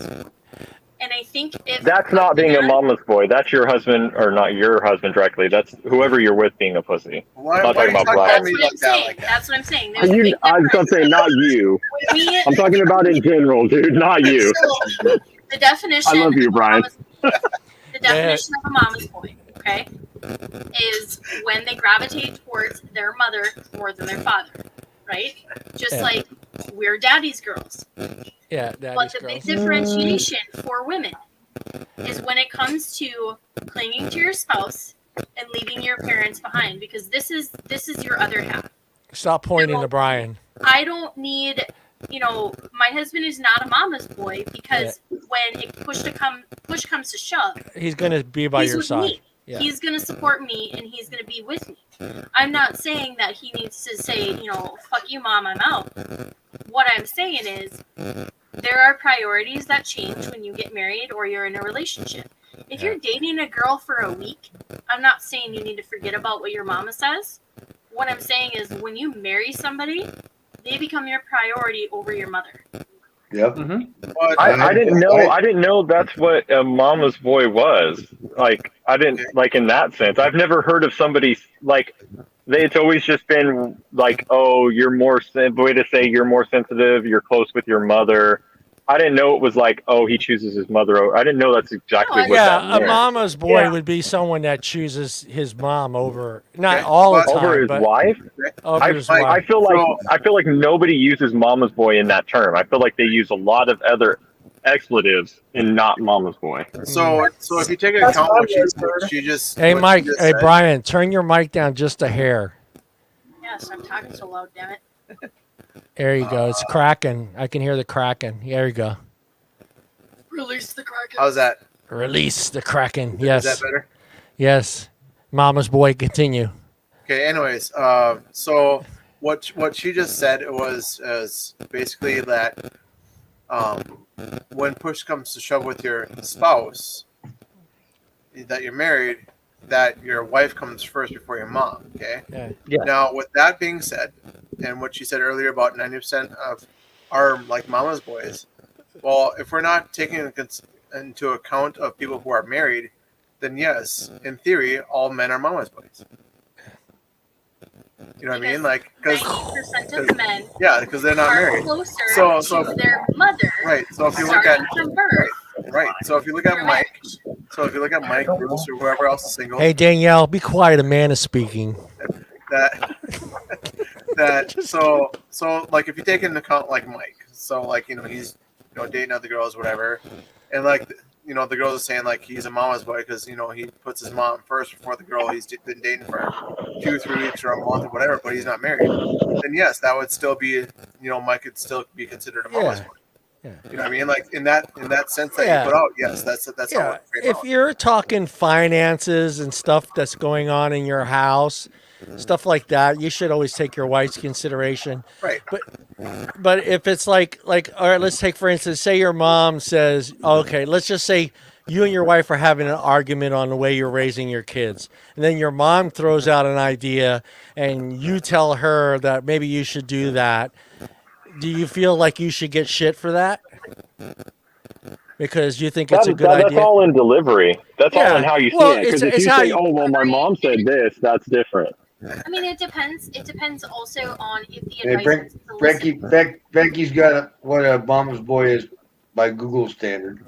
Google standard. Yeah, but at the same time, like I mean, you could be talking to mom about a kid that you have that's really Yeah, super see, young. that's You've what never I had a kind of kid thought before, was more mama's and boy. you're kind of getting more advice than you are like Is it Right. solicited or Right. is it them trying to parent your child? right. And so like Yeah. like we've been through like both sides of this whole thing.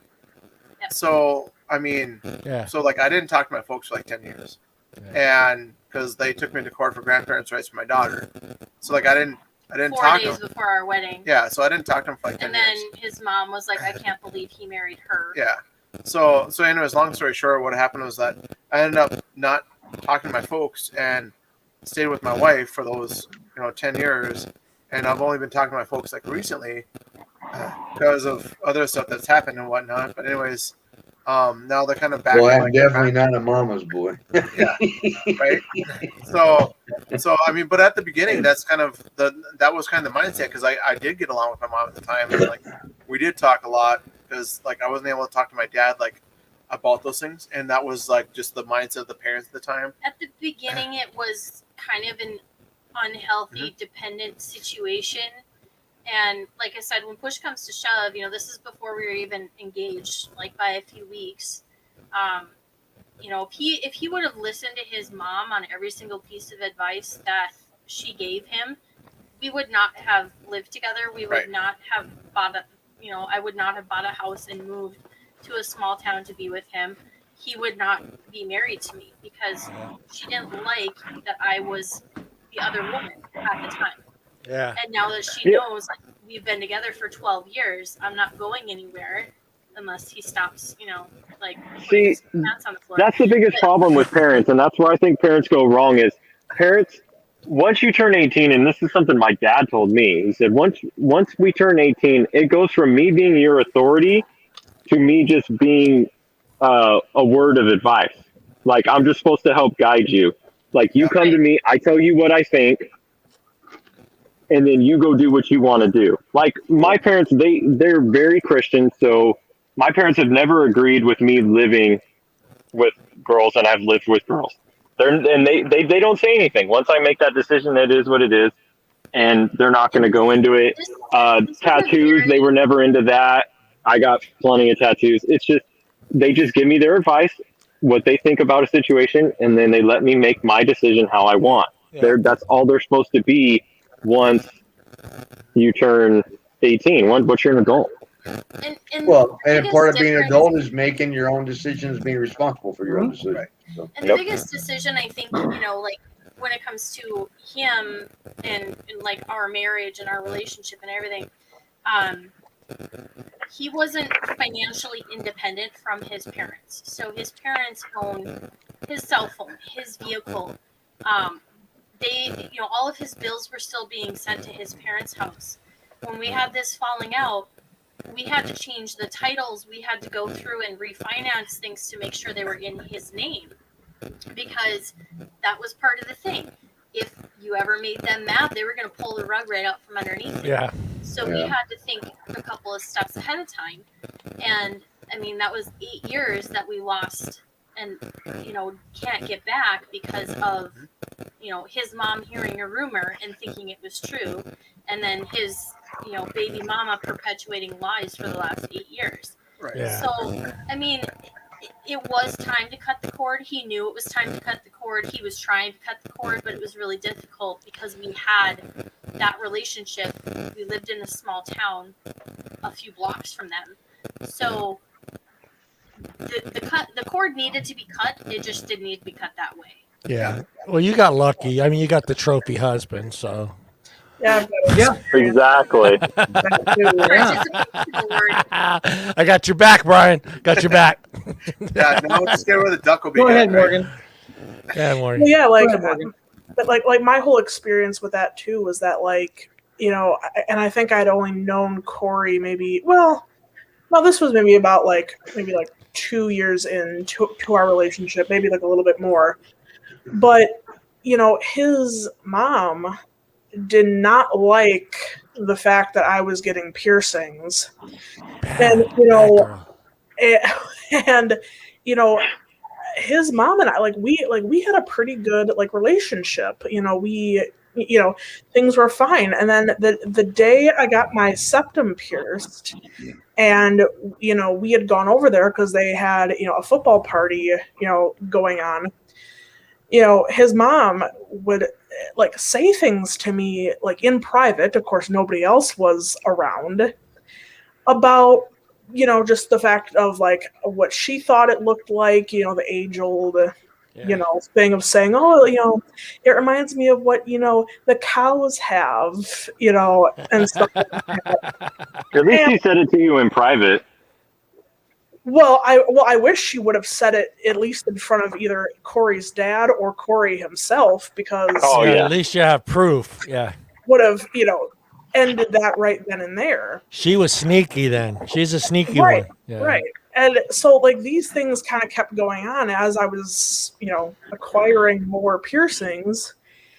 And finally, I just told Corey, I said, I'm getting sick of this. I said, she can say something once, and that be that. But it was one of those things where every time we would go over to see them, Dinner is served, Mikey.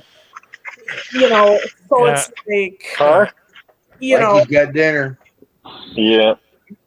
and then Go ahead, finally Morgan. Corey, said to his mom, this has got to stop.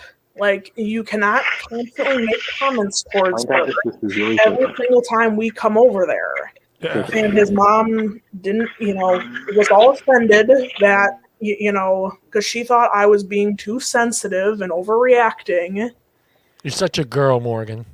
Well, and, I'll admit, I can be a more than normally sensitive person. Like I'll admit that, but even Corey had agreed, said, yeah, this is getting to be too much. And so he said, we're not coming over anymore. That's it. And so there was, a bit of a period of time where we weren't speaking to them, and like I ended up having to be the one to eventually kind of reach out and try to make peace, even though it wasn't my, peace to make to begin with. Yeah. And, things have been pretty much fine since then. I mean, there hasn't been another word, about it, but I mean, he stepped up and he said, "Hey, this has got to stop," and defended me. Yeah. Well, with that, Morgan, so like my daughter, who she's like, well, I want to get piercing. I'm like, well, what do you want to get pierced? She goes, well, I want this little tiny thing on my nose. Like, oh, how about getting an actual piercing? She goes, what do you mean? I go, that's not a piercing. That's just like somebody put like a little needle in there. I'm like, how about, like, I told him, like, how about you pierce a bridge in your nose? She goes, no, you can't do that. That's ugly. I'm like, why is it ugly? And like, I would just confront him. Like my first piercing was my tongue. Like, that was my first thing. And like, Morgan knows that, like, it's not the easiest thing to get pierced. Like, I don't know why you'd even want to. Yeah, I got my tongue. Well, my tongue piercing healed pretty well, but I mean, the initial stages of healing. I mean, I still have pictures of when I had it, pierced, at first, and yeah, it was swollen, but now. Yeah, if you pierce your tongue, what happens? That it swells up to at least double the size. Yeah, Bruce should get his tongue pierced. Yeah, at least a good few days. I have no piercings. I got tattooed, but no piercings. I didn't really eat much, but then like after that, I got my ears pierced and I got my eyebrow pierced. And she was telling me like, well, if you just go in, all they do is like they just put a needle through and then they just put their jewelry in. I said that's really not how that piercing should be. I said, I was trying to explain to like how like actual professional piercers pierce, and she's like, well, that sounds harmful. I said, that's actually what it is. Like you can't just like poke a needle through and spread it out, because if you take it out for a few days, it's going to heal back up. And so I was telling him like how like it should actually be done, because if you don't do it right, it's going to be really, really bad. Because it's not going to heal right, it's not going to do anything else like that. And so that's like I'm understanding like what Morgan's saying with piercings and like how like the standard is and like how the perception is of things. But since I've been through it, like I've had the piercing, like my perception is slightly different than say like Bruce's or John's, or I ain't piercing anything on my body. I ain't piercing anything on my body. Why not? Fuck that. And my body's my temple. No tattoos, no piercings. Yeah, well, I got a tattoo, and that's all I got. You're decorating it though. I pierced my ears, and I regret it. I wish I never would have done it. Yeah. Because mine didn't close up. My gauges didn't close up. Yeah, so I got that. That's the only tattoo I got. I don't even have any. I've got another tattoo appointment coming up in July, and I'm really looking forward to it. All right, everybody. Are you gonna get like a big like skull like little thing on here? She's gonna get a Wisconsin flag. No, my spider. My other forearm. It's a Green Bay cheese head, right? A cheese curl. No. Yeah. No. Well, this is Bob's new segment, so he's going to be doing this every Friday. My thing. What thing? What? You skipped over me. What did he change about the females? Oh yeah, go, Brian. I thought you already said yours. No. Yeah, you kind of did, but go ahead. Yeah, a little bit. So like for me, like when I now, hey, be careful. She's right behind you. I can't come over there to protect you right now. She could cock that arm at any minute. Yeah. I got some bubble wrap in the room. I can just go get it. All right, just be careful. But no, for me, like in my dating days and stuff like that, Mike might understand this a little bit too.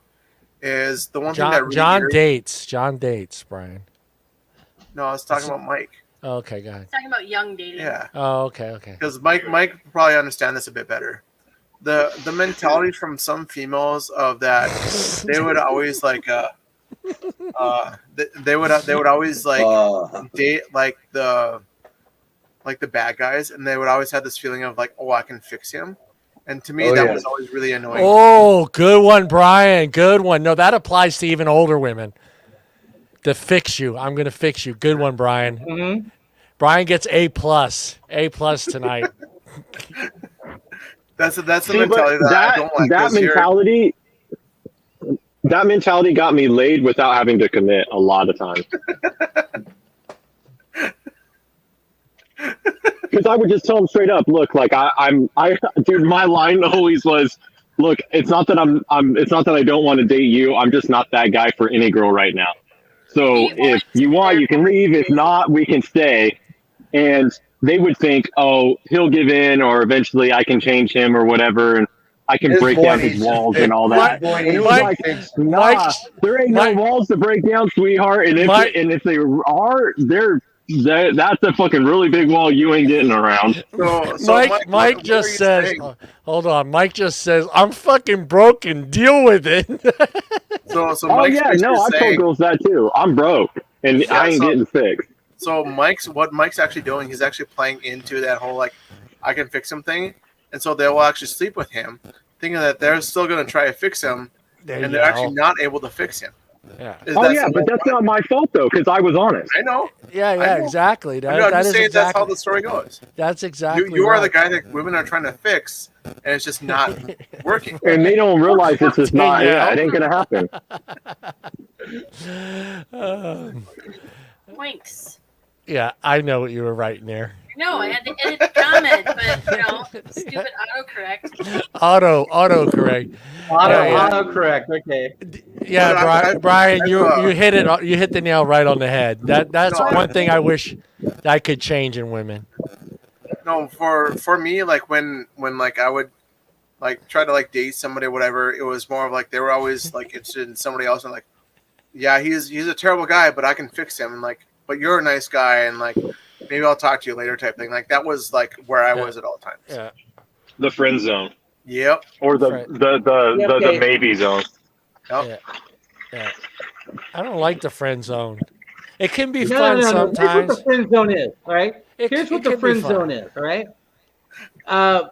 The friend zone is you apply for a job and the woman turns you down, but she keeps calling you every time she dates another guy because like he's a bad employee. All right. Wait, why are you bitching at me about the job? You didn't hire me. Don't bitch to me You're about this the guy. You're the None of my temp. fucking business. You're the temp. Right? Self, you you're, didn't pick me. Move on. you're the self. You're the what is that? Contractor. You're the, Yeah. You're the mail boy. You're in Yeah. the mail room. You just Yeah, can't go. I to a didn't person. get the job, so quit bitching about the guy you hired, okay? yeah. You should have that's hired good. me. Yeah. All right, Bob. What is good? All This right, is Bob's first. This is Bob's first segment of this new thing for Bob's going to do. He's going to enlighten us. So he's going to share some wisdom with us. So maybe something Okay, his dad so- told him. I don't know. I was kind of put on the spot today Yeah. about we need words of wisdom, so I was thinking back to everything my father ever told me. My father had about 20 sayings, but this one stuck out right here the most. And here's my words of wisdom to all the men out there, okay? This is quoting my father. A hard dick has no conscience. What he's telling me is you never make a crucial decision when you're with a naked woman. Don't do it. Yeah. Hell Because no. you'll do anything she says, You'll and it do could be anything. wrong. Never make a crucial decision when you're with a naked woman because you're not thinking rationally. Yeah. You're thinking emotionally and physically, okay? Yeah. Well, So if you're with a another- naked woman and she goes, you need to buy me a car, don't buy her a car. Don't Don't do buy it, her even though car. God even damn. though even though you know you're going to get a reward right then, in the long term, don't buy her the car. we And used that's to one call of the it. best pieces of advice and wisdom my father ever gave me. We used to call it thinking with the big head, not the little head. Yeah, Right, exactly. That's good with. Oh wait, Vicky's got one. It's the truth, though. I mean, it's good, something good to remember, something to remember, guys. Bob, that was good for your first time in that segment. I like it. I got to come up with something for you. I got to come up with some kind of intro for you, but I'll work it in there somehow. We'll get there. Where's the last? I think we're on our last one here. Oh, I mean, if anyone, Danielle made fun of us, but we are the four gurus. We are the four gurus here. Five, actually, five gurus. If you have any dating advice out there, but I got some things that I added to this. So I am going to start with Bob, and then we'll go to Bruce and then Mike.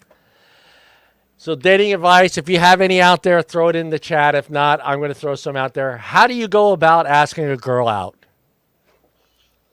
Complete stranger. Way, man. Complete stranger. Supermarket. I'll set the scenario. Complete stranger. Supermarket. You see her. You can't help yourself. You want to ask her out. How do you approach her, Bob? Well, number one, the supermarket was never my wheelhouse. Never my was my wheelhouse. And basically, it all led up to the conversation we were having. If the conversation was good, then it's like, hey, would you like to have dinner with me next week? Well, how do you approach her? I mean, got to be good where you think that she's into you a little bit. Well, yeah, but that's going to come down to how you approach her in that pretty much that first sentence that comes out of your mouth. So what is that? Walking up to women and start talking to them, it didn't. But how are you going about doing it? Is what I'm saying. Are you going like, oh, that looks like a bad lemon, or I don't know, she's squeezing something. No, usually I would walk over and just say hello, and then I would start talking about maybe what she's drinking, Friday night, who's your friends, blah blah blah blah blah. Oh, you're talking about the bar situation. Yeah, he's in the bar. If I had to, I would have to break out, one of Bob's guaranteed lines to make her laugh. If I needed her to start laughing, I do the bird joke. If the bird of courage is the eagle, bird of wisdom is the owl, bird of love is the dove. What's the bird of true love? The swallow. Swallow. Oh, dude, I don't know. Well, that could work sometimes. You know how many women I've met with that joke? I know. I've only had one woman who didn't get the joke, or actually two women didn't get the joke. One of them was a waitress at Hooters, and the other one was 21 years old, and she was with her mom, and her mom was laughing her ass off, and the girl didn't know what I was talking about till her mom said, "He's talking about a blowjob," and I started rolling right there because the mom knew more than the daughter did at that age. That's awesome. That's the problem with my generation. Danielle's gonna slap you with that joke. So you're gonna so Bob, you're gonna use comedy. So you're gonna be comedic. Yeah, you're gonna use your sense of humor to get that date. If you can get a woman to laugh, you are almost in, because laughter is universal. If everyone's laughing, 9 times out of 10 they're having a good time and it's funny. All right. Yeah. You always got that one psycho chick who's laughing because she's just evil and sadistic and wants to see how far she can kill you. You know what I'm saying? Yeah. Slowly. Kill you slowly. Becky, I did ask the mom out. Yeah. Now, Bruce. Yeah. Where do you want me to put you? Supermarket, bar? Supermarket worked fine. I've done that one already. So. I figured as much. Go ahead, Bruce. Well, that one is, the common area or the shopping cart bump. Or the funnest thing now is during COVID when you had the mask on, is trying to get the damn produce bags open. So you hit them up. You're just like, here, let me get that bag open for you. No, you just put on a little show when you're trying to open up yours, and they will make a comment. You go, I just usually go to the wet my fingers over here or something like that, and I start laughing. I go, I can't take the mask down and get my fingers wet doing this and usually I'll get some humor going and some laughter, and we'll get a conversation going. And then you just go right into the date and the overnight bag and all that. Well, not so much that. It's just kind of the feel-out thing, find out if she's actually married, the ring's real, if she's interested type scenario. So, but You know? So do you look for the ring, Bruce? Yeah, it makes a difference. But a lot of times there's a lot of gals that wear a ring just so they're not hassled. So Yeah. Mhm. But hey, let me swing back to Bob. Bob, do you talk to women with rings on their fingers at a bar? I talk to every woman breathing. Yeah, you do. I've been in the bar with you. I know you. I've seen you in action. yeah, Mike. I don't waste my Every time woman because breathing. I don't never want to be put in a position where I'm fooling around with somebody else's wife. Yeah. It's Yeah. not something I would do, No, I so won't it's do not that. something I do. So Do you check the cart contents? Do you check to see what's in her cart, Bruce? Is that I mean, change? if they've got like lots of long vegetables and all that stuff, I start wondering. All right, Mike. You want to be in the bar or the supermarket? Did he freeze? I think No. Mike's frozen. he's frozen. Well, what I do is I walk up to him and tell him my name is Mike and I'm Right. a sexy motherfucker Yeah. and you I'm should go out with broken. me. I'm broken. I'm You broken can't fix and me. Yeah. you should go out with me because it'd be the best thing that ever happened to you. Not me, you. You. Oh, hey, Brian, how about you, Brian? Yeah, what's your pickup line? Where are you going, Brian? The grocery store or the bar? Really don't have one. Like I haven't had to use one in like quite a long time. No, you have. Oh, Mike's back. Hold on. You know Oh what no. his pickup line was for me? Well, Oh, you guys knew each other, so it's for quite I some have a time. mute But button. Hold on. but how did he that first time? Yeah, because we don't really know that first time thing. So, So the only time he ever used a line on me uh-oh. was our wedding night. And he was pretty tanked and I was tipsy. I was really drunk. And Michelle. She buys a lot. No ring. She buys lots of vegetables. he looks at me as we were, getting ready for bed. And he says, "You look astonishing." It's probably the You best compliment I've ever received from You him. look astonishing. Yeah. Oh, Brian! Wow, the big word. He used one of those triple. What is that? It was, From that- it was a lot of syllables for a drunk guy. Yeah, that's a lot. That's a big word. A lot of letters. Cucumbers. We consummated till about 5 a.m. So we were good. Did he just keep going, Danielle? He just kept complimenting you over and over and over again the whole night. No, he didn't need to after that one. After that one, that was enough to just say, "This guy's hot." And Michelle, I see broccoli. I don't see a cucumber in any of the pictures there.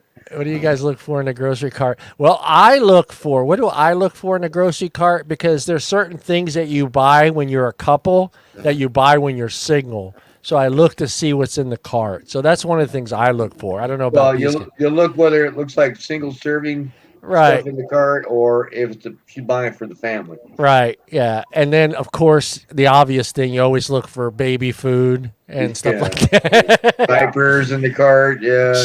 Diapers. That's a hard pass.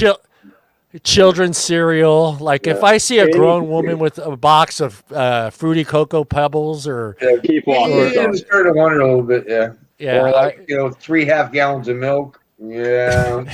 Okay, Danielle. Well, that should be in the cart. That should be in the cart.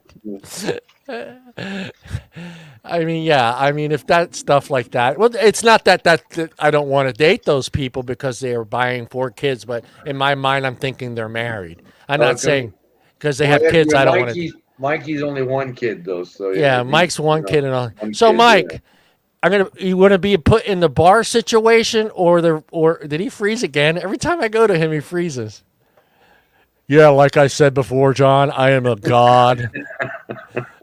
They you can't help but love me. So how about beer and pizza? Well, that's a good girl. Beer and pizza. I am going to give you my phone. Yeah. Right. I'm going to give you my phone number. If you got beer and pizza in there, I'm going to give you my phone number. Mine too. Yeah, mine too. That's a fun girl. She Michelle, gets beer and pizza in the seriously, cart. Michelle, if you want the deed to my house, show up to my house with beer, pizza, and you're naked. Mike's That's alive a good again. negotiation right there. John, Mike's alive again. All right, Mike. Beer, you want to be in the bar situation or the supermarket? Which one? Well, I don't know. I'm not going to give you a detailed in the supermarket. Yeah, we want to know how. The supermarket would be just. I would make a comment about something she had in her cart. That's as simple. Okay. It would be a joke. I would try to make her laugh by saying something about what she had in her cart. You just have to be. You either have to get the sneak walk by to see so you can come up with something, or when you walk up, you just got to be quick on your feet. Yep. What I've noticed. Bar, the bar. I mean, that's different. You got liquid courage. I mean, it could be a whole wide variety of things at the bar. There's your line, John. You walk up, you go, can you make a sandwich? Can you make me a sandwich? Well, the bar situation is completely different than the supermarket because you're both on. But most of the time, you're both on the prowl. Both of you you're there for a reason. You're either there because you're there to hang out with your friends, or you're there I'm not going to say hook up, but you're there to meet somebody. You know, I never go to a bar. And this is me, but I never gone to a bar to hook up. I usually go down to a bar to have a few drinks with my buddies, have a good time, and you know. But I never go down there with the frame of mind that that's what I'm going to go. I don't think that's a perfect thing because I don't think a lot of guys go to bars to hook up. Right. Where I think girls do use that situation. Am I right though? I think girls do use that. I think I've heard plenty of girls say, "I'm going to the bar because I want to hook up tonight." Yeah. But you don't really hear that. I think girls it starts out that way. Guys, it may be. After a couple drinks, after a couple drinks into that, but guys are like, I'm going out to hang out with my buddies and have drinks, and if I girls totally go to bars to meet men. Where a guy will start out, we're going to go hang out with some buddies, and like Mike's saying, I truly believe. I think after you've gotten a couple beers in you. And then you start getting that courage up. It's like, yeah, you know what? I'm going home tonight with somebody, and you're going home alone. But you start to build up that courage. Like you're going to go. It's she's the one. I've done that like 1,000 times. She's the one, man. She's the one. Yeah, we've heard about those. She's the one, John. Yeah, that was a homeless lady walking the street out in front of the bar. There's been a lot of she's the one. If I hadn't had some of my friends to stop me in situations, I don't know how many times I would have been married already. Yeah. Hey, knock it off, both of you. Yeah. All right. I'm sorry, Bob. We'll stop. We're just talking. No. I got my dog and my cat are fighting right now because they want possession of me, and I'm busy. You're the one. You're the one, Bob. Yeah. They want possession of me right now, and there's like a little argument ensuing because I'm ignoring both of them. Yeah, you're ignoring both of them.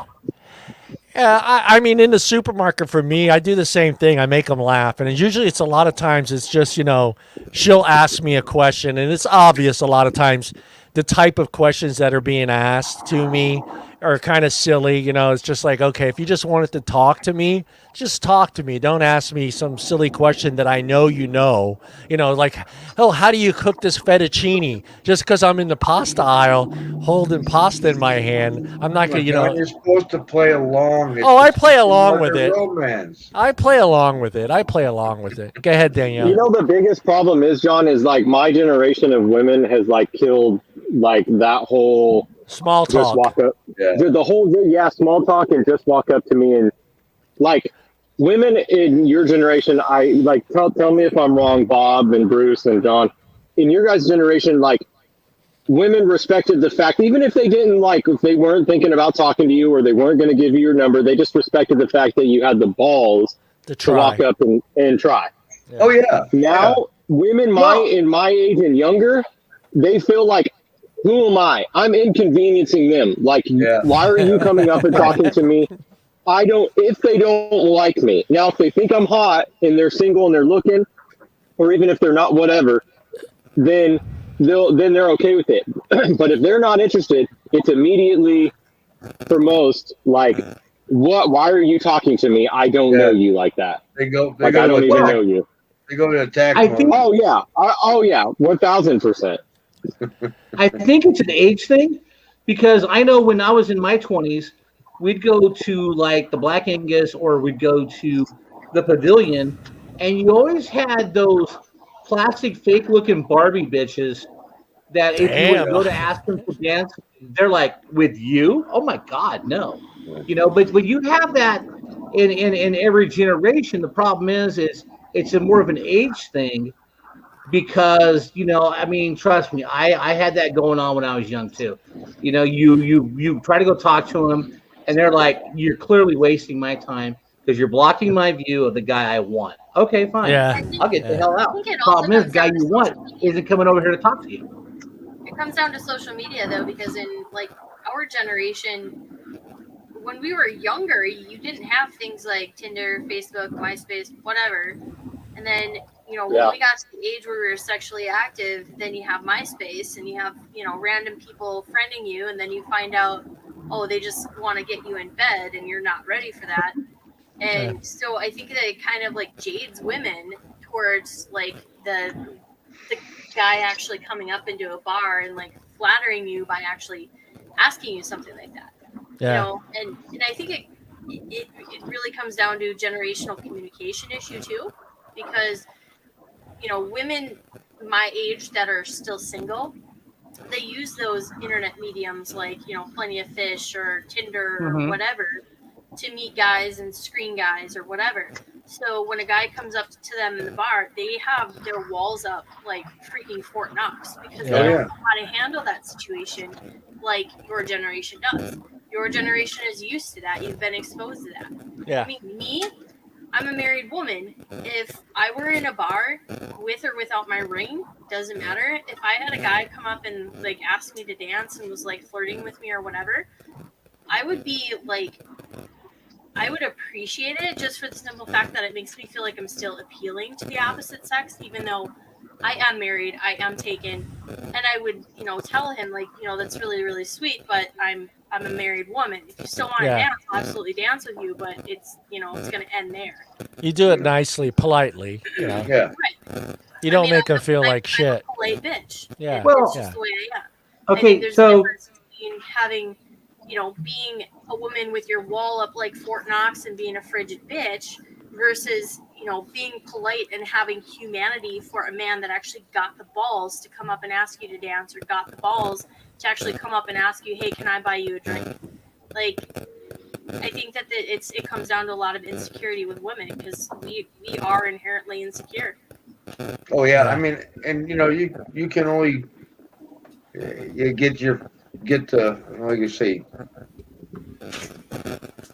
hear the word no so many times that you finally just quit asking the question. I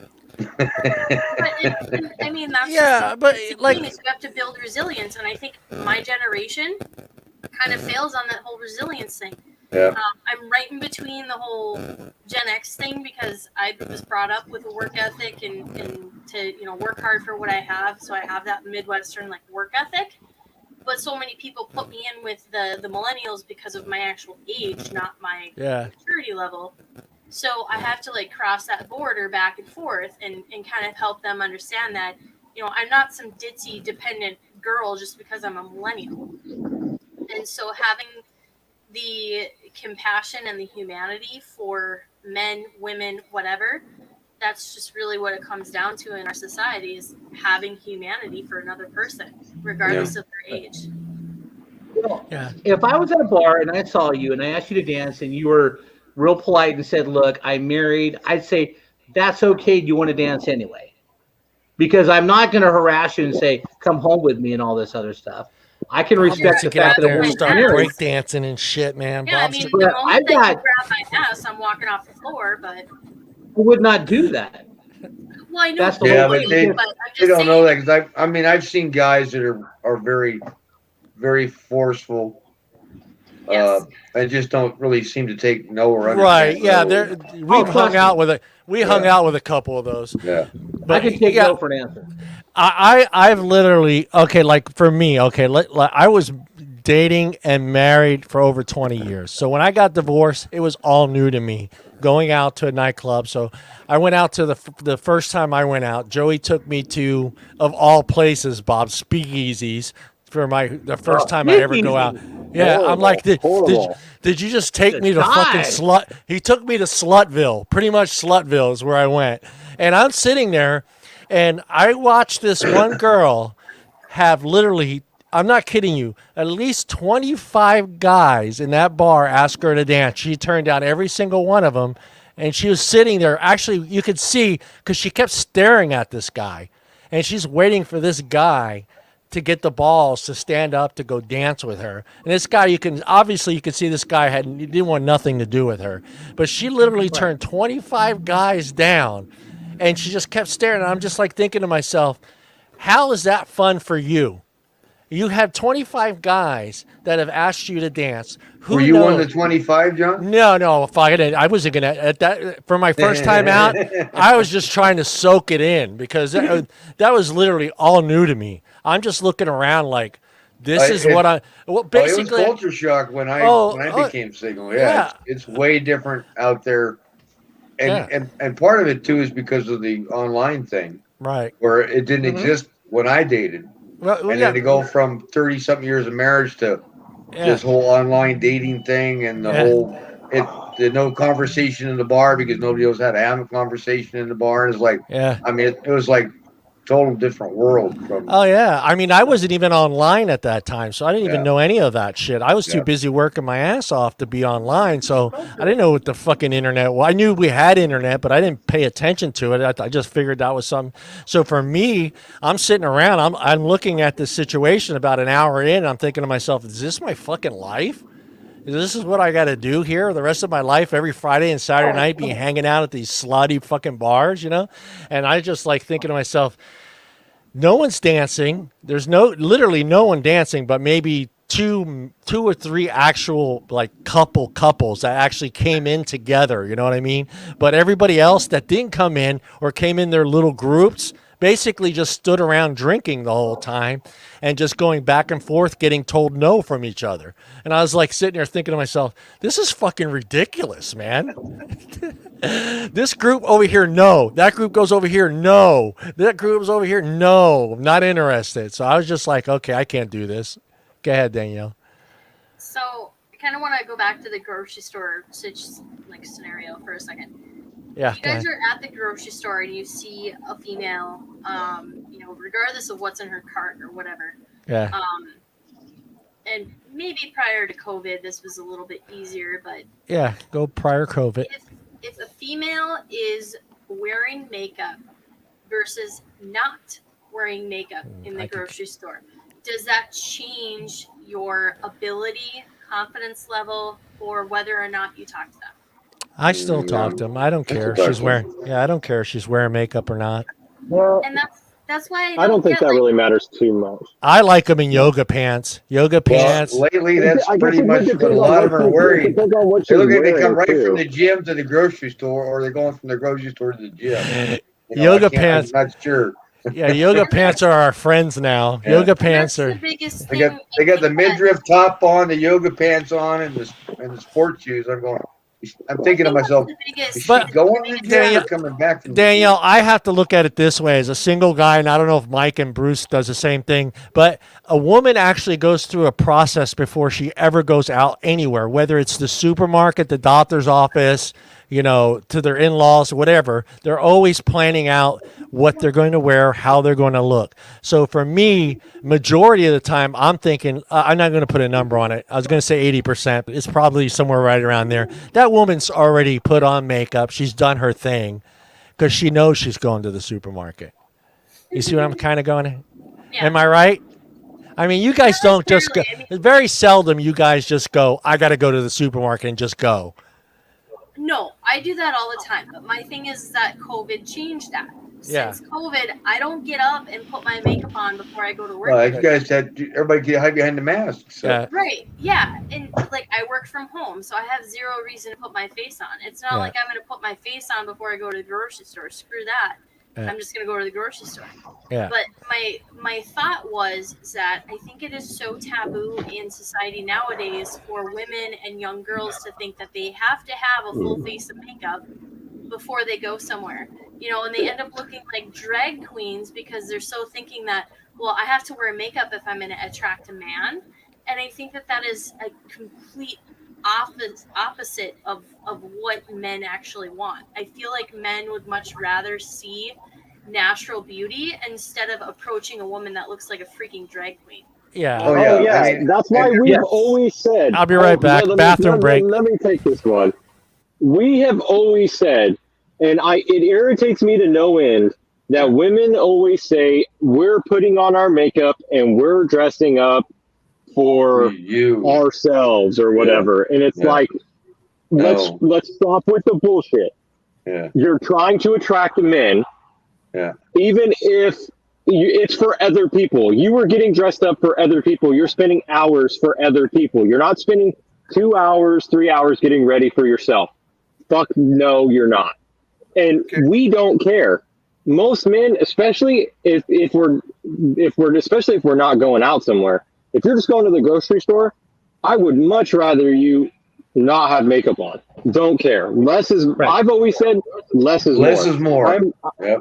Less is Less more is- because less most is women more, yeah. put on. I would say 75% of women, especially even going out to the bar, put on way too much makeup for my liking. If I can Well, tell you have makeup on, it's probably too much.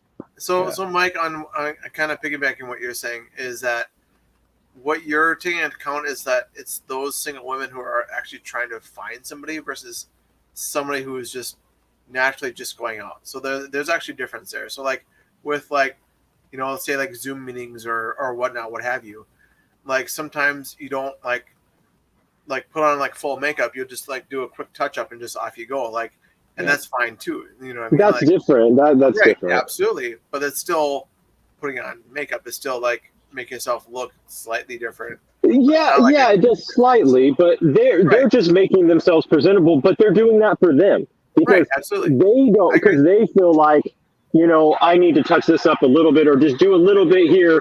If it's for them, it's always the light stuff. But when they get into putting on all the makeup and doing it real heavy, that's not for Glitter and them. all that shit. Well, I mean, Yeah, you that's see it- not for themselves. You Yeah, see it, somebody's doing the that, they're doing profile it online. trying And you to- see these gals, they can completely change their appearance Yeah, with the makeup. absolutely. It does not even look like you see them with full blown makeup, and you see them without, and it's like it's not even the same girl. It can't be the same girl, Yeah. right? Now you don't. Oh You yeah, don't see too many guys do I that. know girls that were like that for sure, and that's scary. When literally Yeah. it's not even a joke. Like if she wakes up in the morning and goes and washes off her makeup, it's almost a completely different person than like Yeah. that's scary. Like because I've Yeah. seen it. I've known girls that were like that. I can't relate. I've basically never worn. I mean, I've tried to do makeup or whatever, but I think I suck at it, and so I'd almost rather just not do it because it never made sense to me. It's like, okay, if I'm not confident in doing my own makeup, it's like, well, I don't want to do it, and then it looks crappy, and then I've just never bothered. I don't think any time in my life have I ever really worn makeup consistently ever.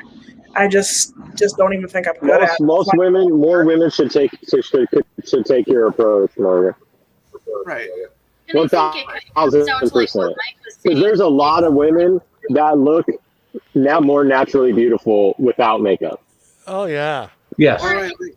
Hold on. Danielle's agreeing with Mike. Hold on. What? Wait, what?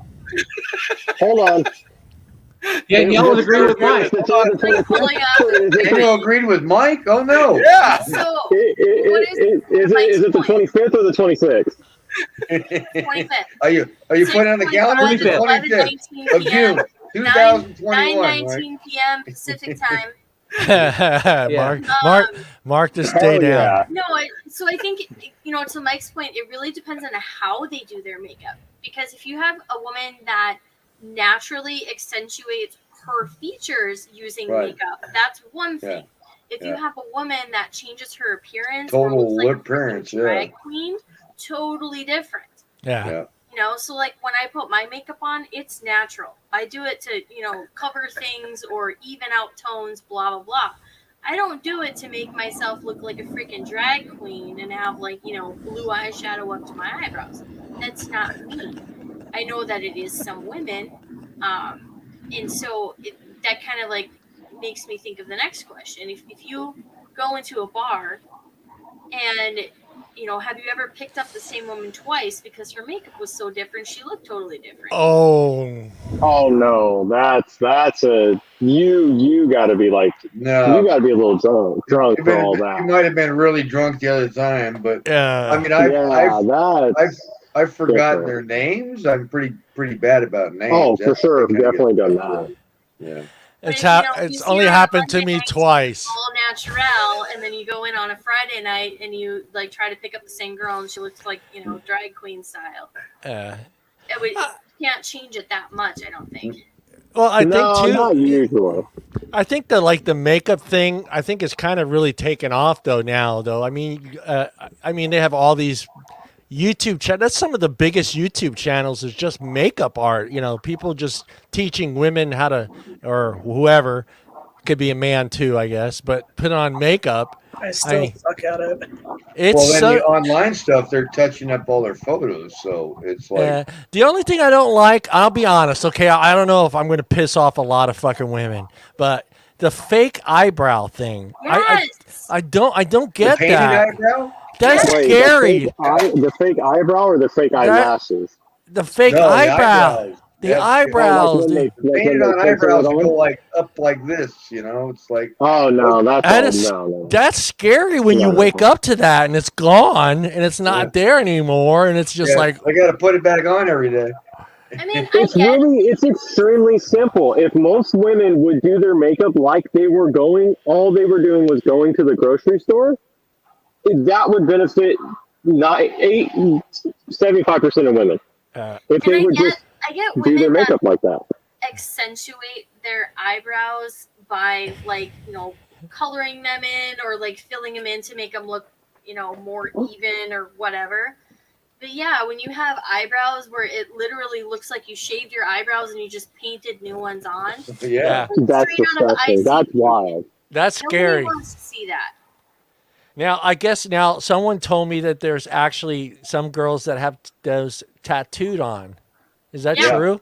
Yeah. Tattooed eyebrows? I think some of my they wash off, but they don't have to continue trimming them. You know what's actually funny to do? Like if you're in a bar, like some Mike probably knows this too. Like if you're in a bar and women do the makeup, quite thick. Not quite thick, but they have the shaved eyebrows and stuff like that. And you just go up to the bar and they're up there, you just nonchalantly go up to them and just say, "You missed a spot with your permanent marker." How many of them actually do actually look at it and try to see actually what they did wrong versus saying, "What are you talking about?" Oh yeah. It's actually hilarious. If you actually do that, they actually will actually go pick the makeup first. Have you done that to a woman? No, I'm just saying it's true. Yeah, but Brian's just trying to get us all slapped. Yeah, no. If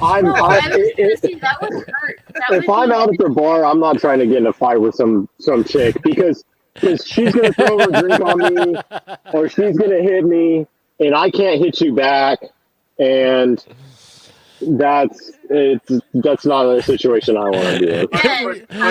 Brian's gonna have us walk up to him and go, "Do you look like that in the morning too?" Just asking.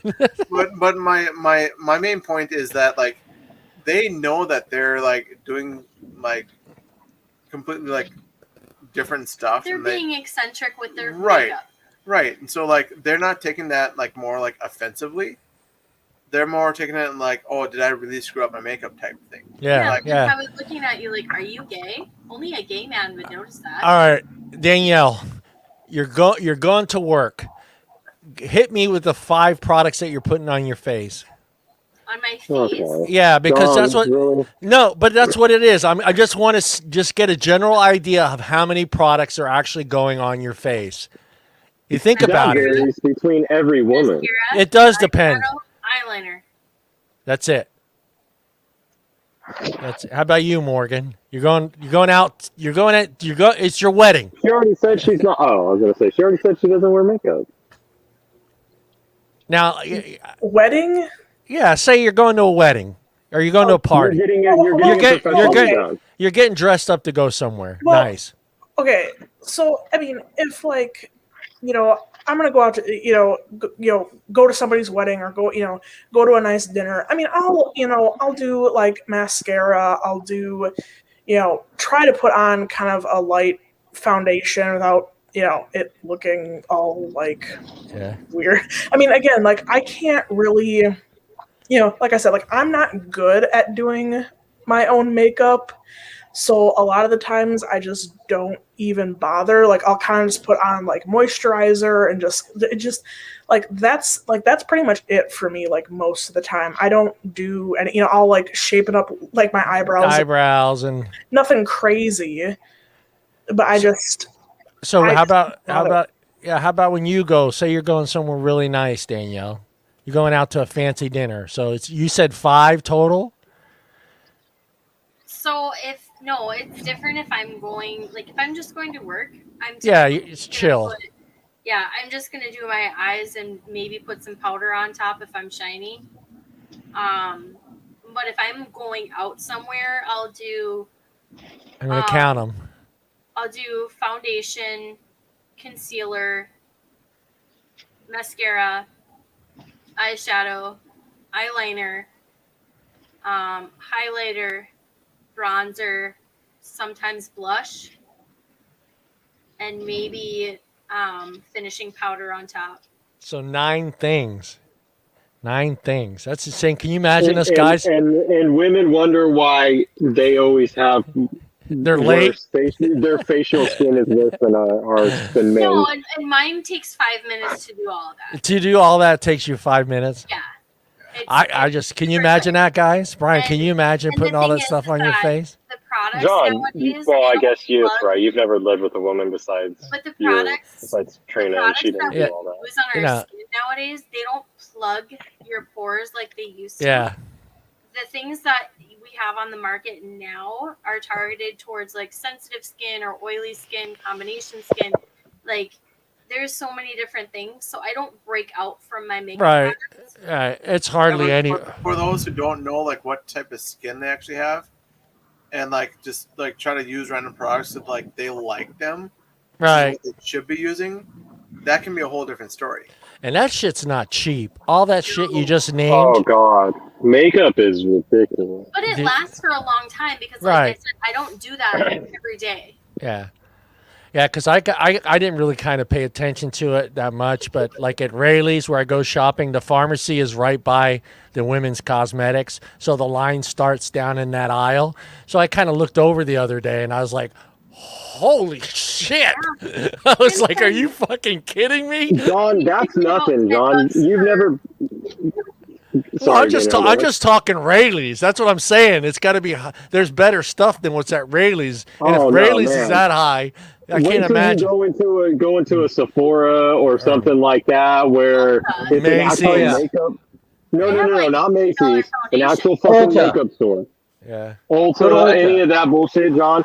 I can't tell you, like, and my ex wasn't bad about it. I spent so much money on her makeup, and she wasn't even terrible about it. So it's ridiculous. And I go to Walmart. I use Maybelline and CoverGirl. I'm not.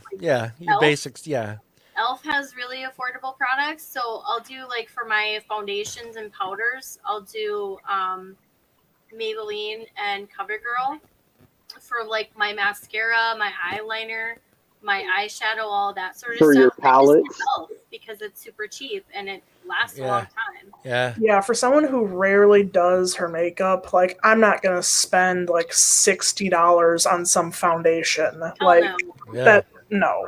$10. But you probably could because it would last you forever. And they gotta hate us. We just get out of the shower, roll on some fucking right guard, put on our underwear. Maybe put some gel in it. Maybe put some gel in her hair, and then just fucking pull it.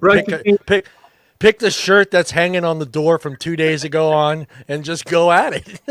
Yeah, but see, this is the problem with our society.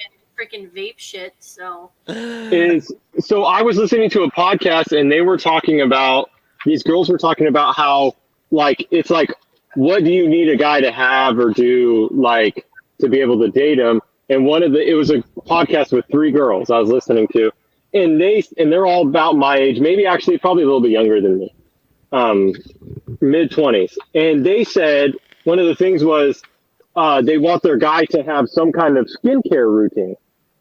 Yeah, I do now. And that's like totally normal now. And I'm like, really? like my skincare routine is after I soap up my body in the shower, I take the loofah, I close my eyes, and I scrub my face. Yeah.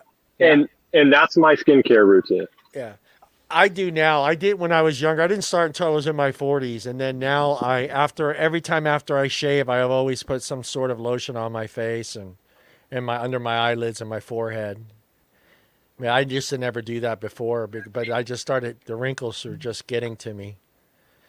Well, John, putting lotion on your face isn't a skincare routine. They're talking about deep cleanse. I and don't do it. having I don't do it. products you put on your face. And I don't do that shit. No, I just put a roller thing and no. That's rubbing brush. No, I'm good there. I just put stuff on my face because I'm in the sun a lot and I don't want it to dry up, and so I use it's not an aftershave thing, but it's a lotion for men. It says men's facial lotion. I don't know which brand it is right now. Mike is finally home, it looks like. Mike is not home. Mike is in Manteca, 30 minutes away from home. Manteca. I'm just dropping off my employee. That's it. I still got 30 minutes. Yes, age defiant. I use something like that. That's about. I All I have is like cleaning wipes. I have wipes that I use that like I wipe my face off. Like if I'm not gonna shower before I get into bed for some reason, like it's the weekend and I didn't do anything all day, I'll just wipe my face with a facial wipe or whatever. Yeah. But other than that, I don't know. I'm Italian. I've been blessed with good skin. I haven't had acne since I was a young teenager. So for not having a facial routine, my face is always. Yeah, I didn't have any. I had zero acne as a teenager. I have a beard, so it covers up half my face anyway. Danielle left. Brian, where's Bruce? Bruce, there he is. Oh, Danielle's going to bed here, so. Oh, Butt is falling asleep on this freaking stool. Oh, hey Brian, why don't you switch seats? Be a fucking man, dude. Switch seats with your lovely wife. Well, and I gotta get up early with the kid anyways. So Yeah, you gotta make sandwiches in the morning too. The concept of sleeping in. Yeah, you gotta make sandwiches in the morning too. So. Yeah, breakfast sandwiches, eggs, bacon, cheese. And the laundry. Don't forget to do the That laundry. sounds hella good. No, but I can't do the laundry while he's on because it's too loud and he yells. Because you need to do the laundry when me and Brian are talking, so this way you don't interrupt us. I'm totally getting a back rub right. I just can't stand it when you interrupt me and Brian's conversations when we're texting each other back and forth. Especially during our dinner when I'm trying to have a date with my husband. Jesus. Brian, you're married to me, not John. Hey, I know it's legal now, but hey, not only in California, I'm sure not in North Dakota. Gay marriage is illegal in North Dakota? Yeah, it's legal nationwide. It's federal. It's federal. That's right. Yeah. Okay. Good night, all. Good night, Danielle. Good night. As they say in Italy, a buona notte. I actually had a question for Bob because he has a lot of jokes and stuff like that. Yeah, hit him. So, out of curiosity, if a female comes up to you and asks you hey, does my makeup look good, or did I put on whatever? Okay, do you joke with them first, or do you just give them a straight answer? Ooh. Anyone who walks up and says, "How's my makeup?" I always say, "You look beautiful." Yeah, smart move. The reason why I asked is because when I used to drive party buses and stuff like that, there was a 21st birthday or a get together. Anyways, a girl was at the tail end, she's walking out, and she looked at me and she goes, did I put my lipstick on correctly? And so my immediate response was, is it supposed to go down your cheek? And she goes, what? I'm like, no, I'm kidding. It's okay. She goes, are you single? I'm like, no, I'm married. Have a good night. And I just kind of turned around and just walked away. And so to me, I just joke around, just try to have fun with it. So that's kind of what I was curious about, your kind of responses, because that's what I do. I don't care. I'll give them shit. No, I used to bartend, and I used to tell them. I used to tell them everything, man, because bartender is one of the best jobs in the world, because you can say and do as much shit as you want, as long as they're going to get their alcohol, they're fine. Yeah. You can joke with them, you can do whatever you want. We were so slammed one night It was just me and my friend Nancy, and we were slammed. And people were just screaming, I want this, I want this. Well, off to my right, there was a lady in her 40s. And I said, I looked at her. I said, you're going to have to speak up or you're going to have to flash me if you want to get my attention. So I went back to making drinks. And I looked back down at her again. Swear to God, she was flashing me. I stopped what I was doing, walked down. What can I get for you? And by the way, it's on me. Yeah. It's different. I love bartending. You can do whatever you want. It's different when you're married, Bruce. How many times did she ask you, do I look fat in this dress, hon? Yeah, my wife was always thin. It wasn't so much that. I mean, she never had any real fat issues with her clothes and stuff like that. She just, just whether she looked good or not, Oh, she always looked great. So, I mean, it was always a pat answer. Babe, you look fantastic. See, Bruce even stills being the good guy right there. Yeah. Mm-hmm. But, I mean, I was like Bob. I bartended. Unfortunately, I was married when I was bartending because I was trying to make ends meet because I was going through the apprenticeship. So I did three nights of night school, and I bartended 2 nights a week at a pizza parlor, right? But, I mean, the guys in the kitchen would crack up, because they go, well, how many numbers did you get left on napkins tonight, Bruce? I go, that I threw away? Probably at least 10 or 12. Yeah. And they go, you just throw them away? I said, the girls leave them. I take the tip. I smile. And then after they walk out the door, I said, I just crumpled up and threw it away. But because I couldn't go home with those. I mean, I would get my ass kicked. Well, I was single, Bruce, so I was married, so.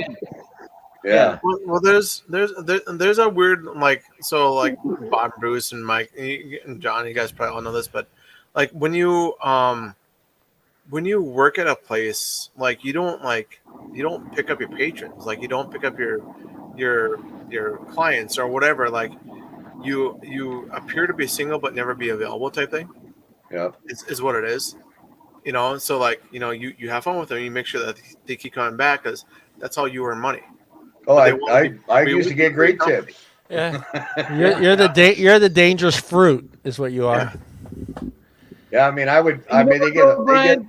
they come in, they get a half a glass of wine, and they'd leave it was $2 for the glass of wine, just back in the 80s, Yeah. And they leave me a $10 bill, for a $2 glass of wine, Yeah, it's always appear to be available, but never be available. Brian, my thing always was never I don't mind talking to patrons or whatever, but it's people I work with that I don't do. Right. I'll never talk to somebody I work with, but when it comes to people that I'm working for, or my patrons or whatever you call it, they always have to make the move. It's just they have to ask for my number. And even if but are you worried that if you sleep with them, whatever, that you won't have a client ever again? You know what I mean? Or if that relationship goes sour, that you won't have a client ever again. Damn, man, you're already sleeping with them, Brian? Jesus Christ, man. Well, I had a story. I was bartending, and look, I never tried to pick up on the girls at the bar because, like Brian said, you want them to keep coming back and having fun and making money. But this one girl was there one night, and she was waiting for somebody. She kept waiting for somebody. Now, we didn't have cell phones back then, so you couldn't call and say, hey, where you at? The guy she was waiting for was 2 hours late, so I kept talking to her, keeping her company and stuff. And I said, okay, you got to fill me in. What's the deal with this dude? And she goes, well, he's married, but I really love him, blah, blah, blah, blah, blah. I said, you're wasting your time. Yep. So we were talking again, and I figured, what the hell, Bob, go for it.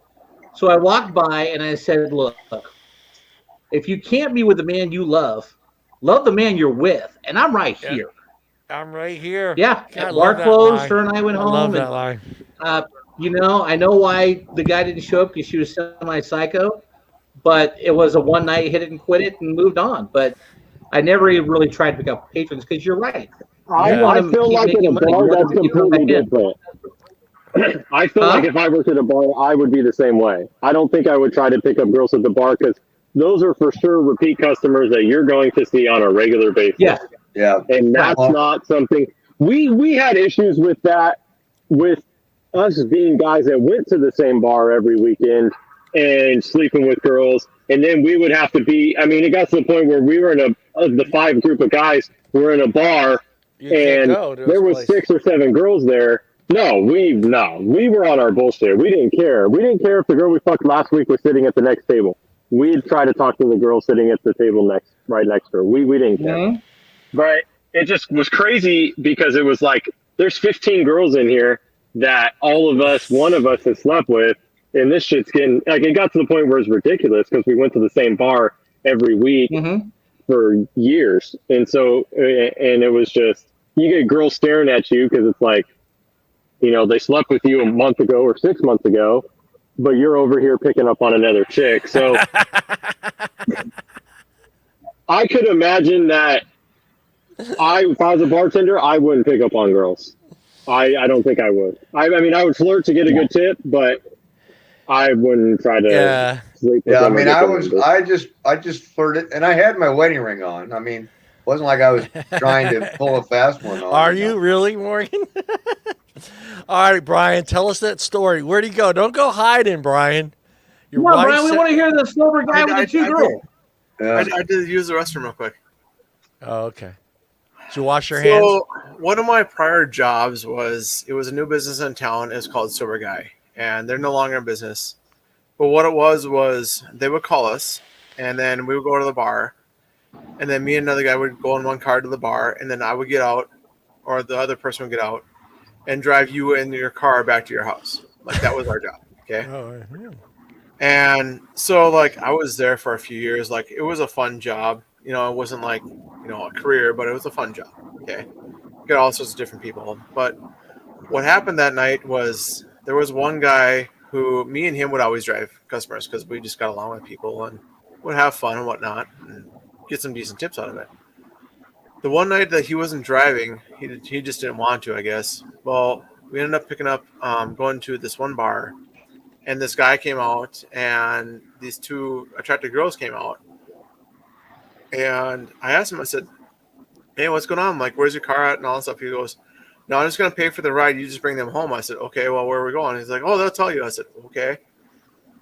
So I get in this SUV, and the tail car is going to follow me all the way down. And I said, well, where are we going? And they go, well, just go that way. I'm like, okay, well, where is that way? And they go, just keep driving and we'll just tell you when. I said, okay. So one girl was in the front, the other one was in the back. And then the girl in the back, she goes, do you mind if I come up and sit on you? And I kind of went like this, and I'm like, are you talking about me? Or like, I didn't say it. I was kind of thinking it. And her friend goes, yeah, that's fine. So she crawls up and straddles her other friend.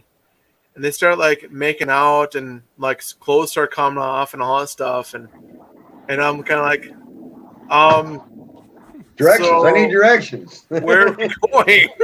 Like, Fuck like, no, I don't want to interrupt. At that point, you just start making left-hand turns, baby. Yeah. So I just Keep like, on I'm just driving. gonna, all they told me is just keep going straight. We'll tell you when. I'm like, all right. So like, I put on some tunes, just kept driving straight, and Yeah. Put on Fuck yeah. tunes. Oh, hell like- no. You start putting on them slow jams and shit? well, Fuck yeah. no, I didn't put on tunes. They're the ones that put on the tunes. I just turned the volume up a little bit and just kept driving. Yeah. And so like, I'm just like, nobody's ever gonna believe this. It's whatever. Like, I kept going. I'm like, for quite a while, and I'm like, when are we gonna turn? Like, where are we going? I'm like, oh yeah, next block, take a left. I'm like, okay. So take a left, and they're still just whatever going at it, and it's actually across town, but they like just go straight. So I did. We got to their place, and they both get out and start putting the clothes on. The driver who was telling me was like, what the hell is going on? Like his look like just like he's got these big eyes, like the heck. And so like I'm went around like, do you guys want some help, or like what's going on some here? help? And so like the girl's like, well, we're gonna have an after party. What time's the shift over? And I'm like, 15 minutes probably.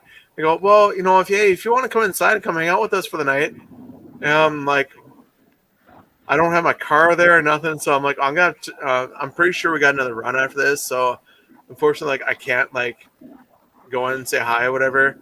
And Like, well, you can just come hang out here. You can just come pick you up later. And I'm like, no, probably shouldn't do that because that's gonna look really bad, like in business side point of view. So they both give me a hug. I'm like, hey, you've been great. Have a good night, whatever. So I walked back out and sat in my car with my buddy, and he looks at me and goes, what was that about? I'm like, you picked the wrong night to not drive tonight. So I explained the whole situation. He's like, son of a. Yeah. Yeah, right.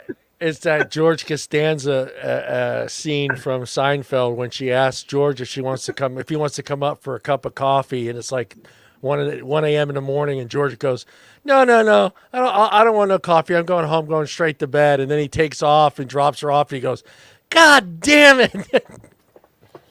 Well, that's like one of the like positive stories about that. But then I also have a really negative story too, if you guys want to hear it. So I have kind of the best of both worlds with that job. If you want me to tell it, I can tell it. It's up to you. Yeah, guys. go ahead. We got time. Okay. So with the same job, that's what I would do is drive people home, and I would actually drive this one guy home. Wasn't the first night. It was I've driven home quite a few times, and on the way to his house, he kind of looks at me and goes, hey, do you like to party? I said, it was an older guy, like late 50s, 60s, whatever type thing. And I'm like, yeah, we all like to party. Like, why? He's like, well, I have people over my house, we go in the hot tub and all that stuff. And so I'm driving to his house, and he tells me, he's like, hey, just want to let you know I'm bi. I'm like, that's cool. I'm straight. I'm like, I just left it at that. And so on the way back, like, he put his arm like over like on like the seat, like just so behind me, like where I'm sitting at. Yeah. He's trying to turn you into a switch hitter there, bro. Yep. So we ended up going to his house, and he didn't pay for the ride yet. He's like, hey, you want to come inside? I'm like, well, not really. And so what happened was I was sitting there waiting, just trying to like get paid so I can just leave, which sounds really bad now. But anyways, what happened was I was sitting in his garage like, hey, I need to get a check, get money, whatever, so we can just, because we got other runs and stuff. And he kept like making excuses of to like why he couldn't, but he stayed in the car. And then he like reached over and like felt like my hair like this. It's like, you're really nice looking. And I'm like, oh shit. And I'm like locked in the car in his garage. And then his garage light went off, and I'm like, son of a bitch. And so like my buddy who was in the car behind me, he called me, and my phone was on my hip. So I went to answer the phone call. Brian, you're gonna get raped. I went to answer the phone call, and then he hung up. And then I was even more mad. And then I saw him get out of his car to walk up to the garage. I'm like thinking relief. But then he goes around the garage to go take a leak, and then goes back to his car again. And I'm still sitting there right in the car. And I'm like, this night is not going to end. Yeah. So like he wanted like me to go inside with him and get checking stuff. And I told him that I should go back and check with my driver to make sure that we don't have any runs and stuff like that real quick first. So I walked to the car and I opened the door, sat in the passenger seat. I said, can you do me a huge favor? He goes, what? I go, can you like go inside and like get the check or get the money for me, please? He goes, why? I'm like, I'll tell you, explain to you later, but just go and do that. Okay. He goes in, gets the money, comes back out within like 2 minutes. He goes, I don't know what the problem was. I said, leave. Like right now, just leave. I'll explain to you on the way. We're just going to go. Yeah. So I told him the story, and he goes, well, that's kind of why you're walking to the car in like a fetal position. Fuck that, dude. I would have left without the money. Fuck that. To this day, I've never given that same guy the ride home ever again. Like, I would refuse. Yeah. No. I mean, that was like super uncomfortable though, because like you're trying to do your job, but you couldn't because like you're just trying to like finalize like whatever it was and just leave, but everything went wrong. And it was just the worst. To pay you off a different way, Brian. Right? Becky almost got a big tip. Right.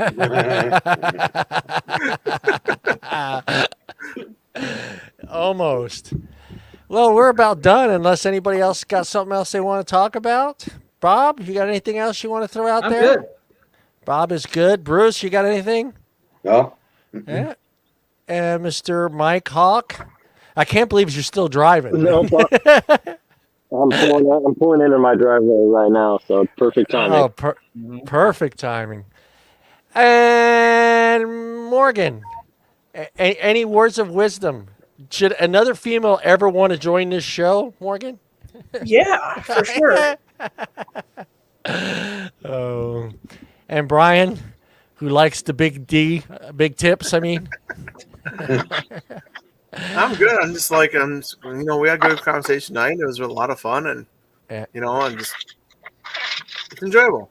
all right, guys. All right, thank you, everybody. We will see everybody next Friday, and we are, as soon as I can find the right button, out All of right, here. everybody. Bye, Becky. Good night, Becky. good night, Becky. Good night, everybody watching. Good night, everybody. Michelle. Good night. See you guys.